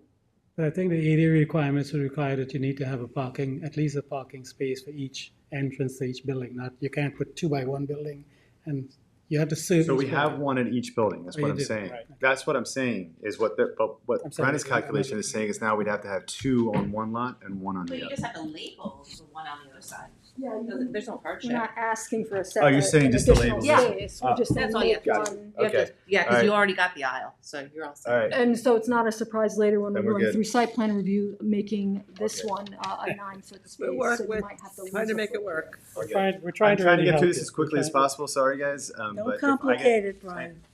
any hiccups later in the game is just gonna make this even more complicated for Yeah. me, so, thank you. Okay, so where are we, Brenna? So we're waiving the 5, the 2 spaces, Neg deck. neg deck resolution, and then if that's all fine, I also drafted a resolution in there for completeness, because with this adoption, we have all the materials required, as well as completeness from the town engineer. So we could set the hearing for August 14th. So there's 2 actions. Okay, so let's do secret first with a neg deck. Motion to make August that. 14th? Motion by Dennis, second by Tom, all in favor. Aye. Opposed, abstention, 6 in favor, 1 absent. The second action is we're deeming it complete and scheduling a public hearing for August 14th. That's 6 weeks. August 14th. Motion, Motion. Dennis, second by Gloria, and all in favor. Aye. Opposed, abstention, 6 in favor, 1 absent. Thank you. Thank you all. There's that. Gloria, Do you know that George wants the basket. No, don't. Ah. 25, You want a basket? You can I ask. felt them all flowing up. When are you starting construction? 25, George is trying 26, hard not to eat any of that stuff. Let's send it People- back at some Give up point. snacks. Never mind. Keep it. can I have a little attention? 25, 26, 27, 28 are off the agenda. I'm acknowledging the signature of 29, Alexander Vreeland. 6, 7, I signed that. Brenna, 104 Montauk Highway is an extension. Yes, a 90-day extension for October 7th. Okay, motion on 1004 Montauk Highway, extension to October 2nd, 7th. Motion. Motion by Dennis, second by George. All in favor? Aye. Opposed, abstentions, I don't 6 even in have, favor, I don't even 1 have that on absent. the I agenda. didn't have that on the so I- list. It was on Yeah. signed plans, but they weren't completely ready with the legal documents. It was undersigned plans. Okay. Move to extension. About 14. All right. I've got No, well, 14. let me go back now to the, okay? We've done 11, 12, and 13. Anthony, 14, 21 Columbia. 21 Columbia, what? Ask you, I have one other, I'm going to graduation, I have one other extension on. Which one? Number 22. And that would be it for me. 254 Tuckahoe Lane. Tuckahoe, it's an extension, They need another extension, we take them to September 6th. September 6th. Motion? Motion by Gloria, second by David, all in favor. Aye. Opposed, abstentions, 6 in favor, 1 absent. Now, I have 21 Columbia as Anthony. I do too. Okay, is everybody with me? Yes. Seth has an event he has to go to. Is it possible to move his two up? There, one's two re-veg approvals and one. 23 and 24. Who is on tonight? I'm on tonight. Do you mind, Anthony, if I take him? Nope. Okay. Get rid of these people. I can feel them squirming in their seats. I feel them behind me. Feel them behind you? Okay, so we're holding off on I would have you move- 14. Well, number 15 would be next. 15 is you, Seth. Yes. Standing out. Simple completeness pre-application for a two-lot subdivision. Complete? Yes, complete. hearing? I have the checklist, I can pass around. That's okay. What's the public hearing date? August 14th. August 14th. How are we on August 14th? Kristen, 2? Motion? Motion. By Gloria and second by David. Aye. All in favor? Aye. 6 in favor, 1 absent. Then we move down to 23. Leo Site disturbance. Leo 23, Leo Bukowski. That's right. So we're 79 Noyak Path. Don't mind pulling that up. Yeah, this is in the CR 80. It's 41,827 square feet with a revegetation of 4,714. This one came about for when we went in for a building permit. They had started clearing without the permit. That lot is allowed 50%. I have gone back and forth with the applicant and had them put up a project limiting fence. Precisely. So I have nailed down exactly how much of the natural vegetation is there and that it won't be further encroached upon. And they gave me a viable revegetation plan to take place after the construction. So they had cleared before the building permit? Yeah, they got it. Is this Borkowski the principal or the builder or something? I am dealing with the applicant is Tracy Kirst, who is landscape architect. Construction, okay. I don't know the builder or the owner. Okay, so you're happy with this? I am. Okay. Any other questions from the board? Motion? No. Motion by Dennis, second by George. All in favor? Aye. Opposed, abstention, 6 in favor, 1 absent. Roscoe Acres, Section 1, Lot 8. That's right. This one has a great backstory to it. I'll cut it short though today. Anyway, 22 Old Trail Road. The applicant has lived there since the early 80s. There was a survey presented for closing that said that it was pre-existing 100% cleared. Myself and the chief building inspector went out. We determined the actual level of limit of clearing. The back half being natural, even though there was mossy undergrowth. So we had immediately said that is natural. It is not you are not permitted to clear that entire lot. So the chief building inspector also said instead of 35% clearing, which would be the APOD, because of this lot size, which I haven't told you yet, which is 86,974, pretty much 2 acres.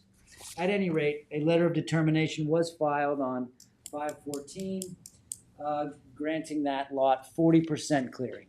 So the lot was overcleared by 17.4 by that determination letter. About 15,000 which is- square feet I wrote down. Which is a significant, 15,000, yes, is that It's also around the corner for me. 15,000, yes, is the number somewhere in my notes. And is there a re-veg plan? I do have a re-veg 15,210 to be exact. To the resolution. It's in the resolution. Yes. Or it's in the summary. So there is 15,210. I have dealt with the applicant back and forth, refining her revegetation, and she has brought it in. She will bring it into compliance with what she's proposed. I have a note that I didn't see a re-veg plan in this. Yes, it literally came in like 2 days ago. Okay, but you've seen it and you're I've okay seen with it. I've been working with Marianne Holworth, the real estate broker is here. Julia Almeida is on Zoom, and there's an attorney as well that we've all tried to push this thing over as. Yeah, I mean, we trust you. I didn't see anything in the packet. Yeah, I have gone. I'm actually helped propose the revegetation. Good. So we were back and forth to expedite it in a Do sense. they need to speak or not? I don't believe so. Okay, so then, motion to approve by Motion. Tom, second by George, all in favor? Aye. Opposed, abstentions, 6 in favor. Well, thank you very much. I'd like to What about- personally thank you for all that you do with this revegetation work. It's phenomenal. Because you take an interest in it and you track it, you follow it and present it to us beautifully. Thank you. 7 and 28 are all. Implementing our new covenant, on new projects, you know, the project limiting. I mean, Yes, I think that's critical. I will take that to everyone. Yeah, you heard I said I trust you. Yes. Well, and next comes the tree ordinance. So, Oh, Yeah. fingers crossed, great. thank you so Anthony, do you much. want to do 21 Columbia? Mike, Who's I'm here, Teresa? they all wanna leave. Teresa, you're up with Teresa, Hampton Coves Estate. Town No, board, that's not me. town board referral? Town board referral number 21. Oh, saw that. 5 Oh. foot, All right, so the town board has put forward a public hearing. They had it Oh, on sure. Tuesday Take the whole night desk, to go back potentially up. Take it consider enacting a code amendment that says property owners, in order to plant ornamental or horticulturally approved plantings, would have to establish that 5 feet from the property line. That doesn't include any areas of revegetation pursuant to a site disturbance application. But for any ornamental vegetation, it would have to be 5 feet from the property line. I think that's a bit difficult to enforce, and I've prepared some comments. I thought your comments were quite good. Yes, so whereas the planning board has reviewed the proposed legislation establishing a minimum 5-foot setback from the front and side property lines, and whereas based upon the review, the planning board offers the following comments. 1, property owners are unlikely able to comply as the exact location of property lines are often unknown without surveys and/or property monuments. 2, town enforcement is also is likely to be difficult for reasons similar to those outlined in item 1 above. 3, establishment of planting setbacks may result in gore strips, encroachments, and/or adverse possession claims. 4, establishment of planting setbacks unduly burden undersized parcels. For example, parcels that are 10,000 square feet, you're already getting rid of quite a large area for them. right.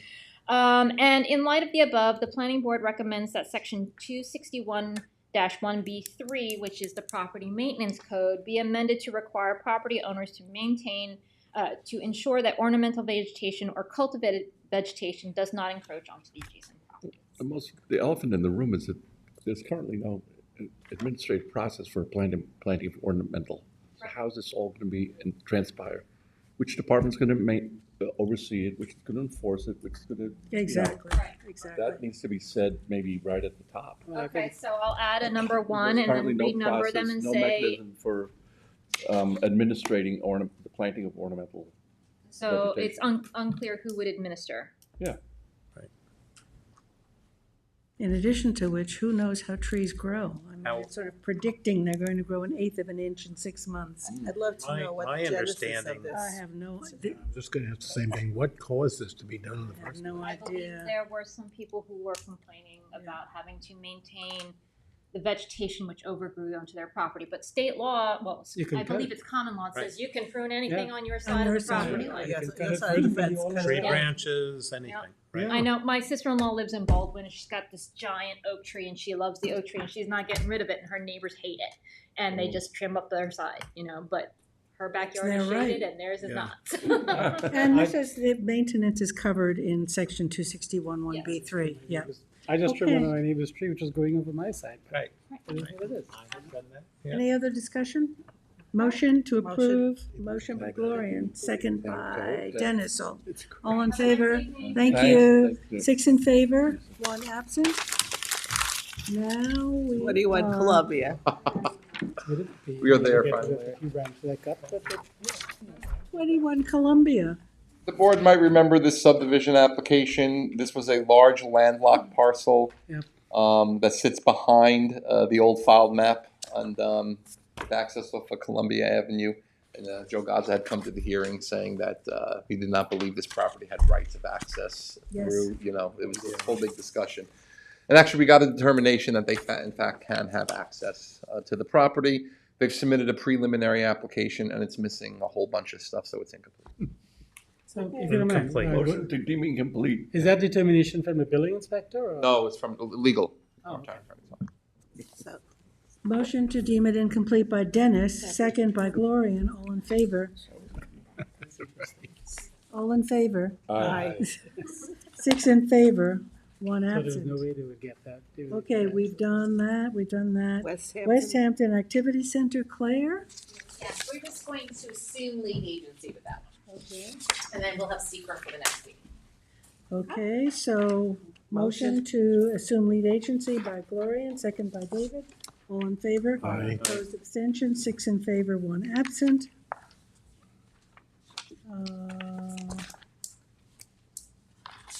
Claire, you have one more.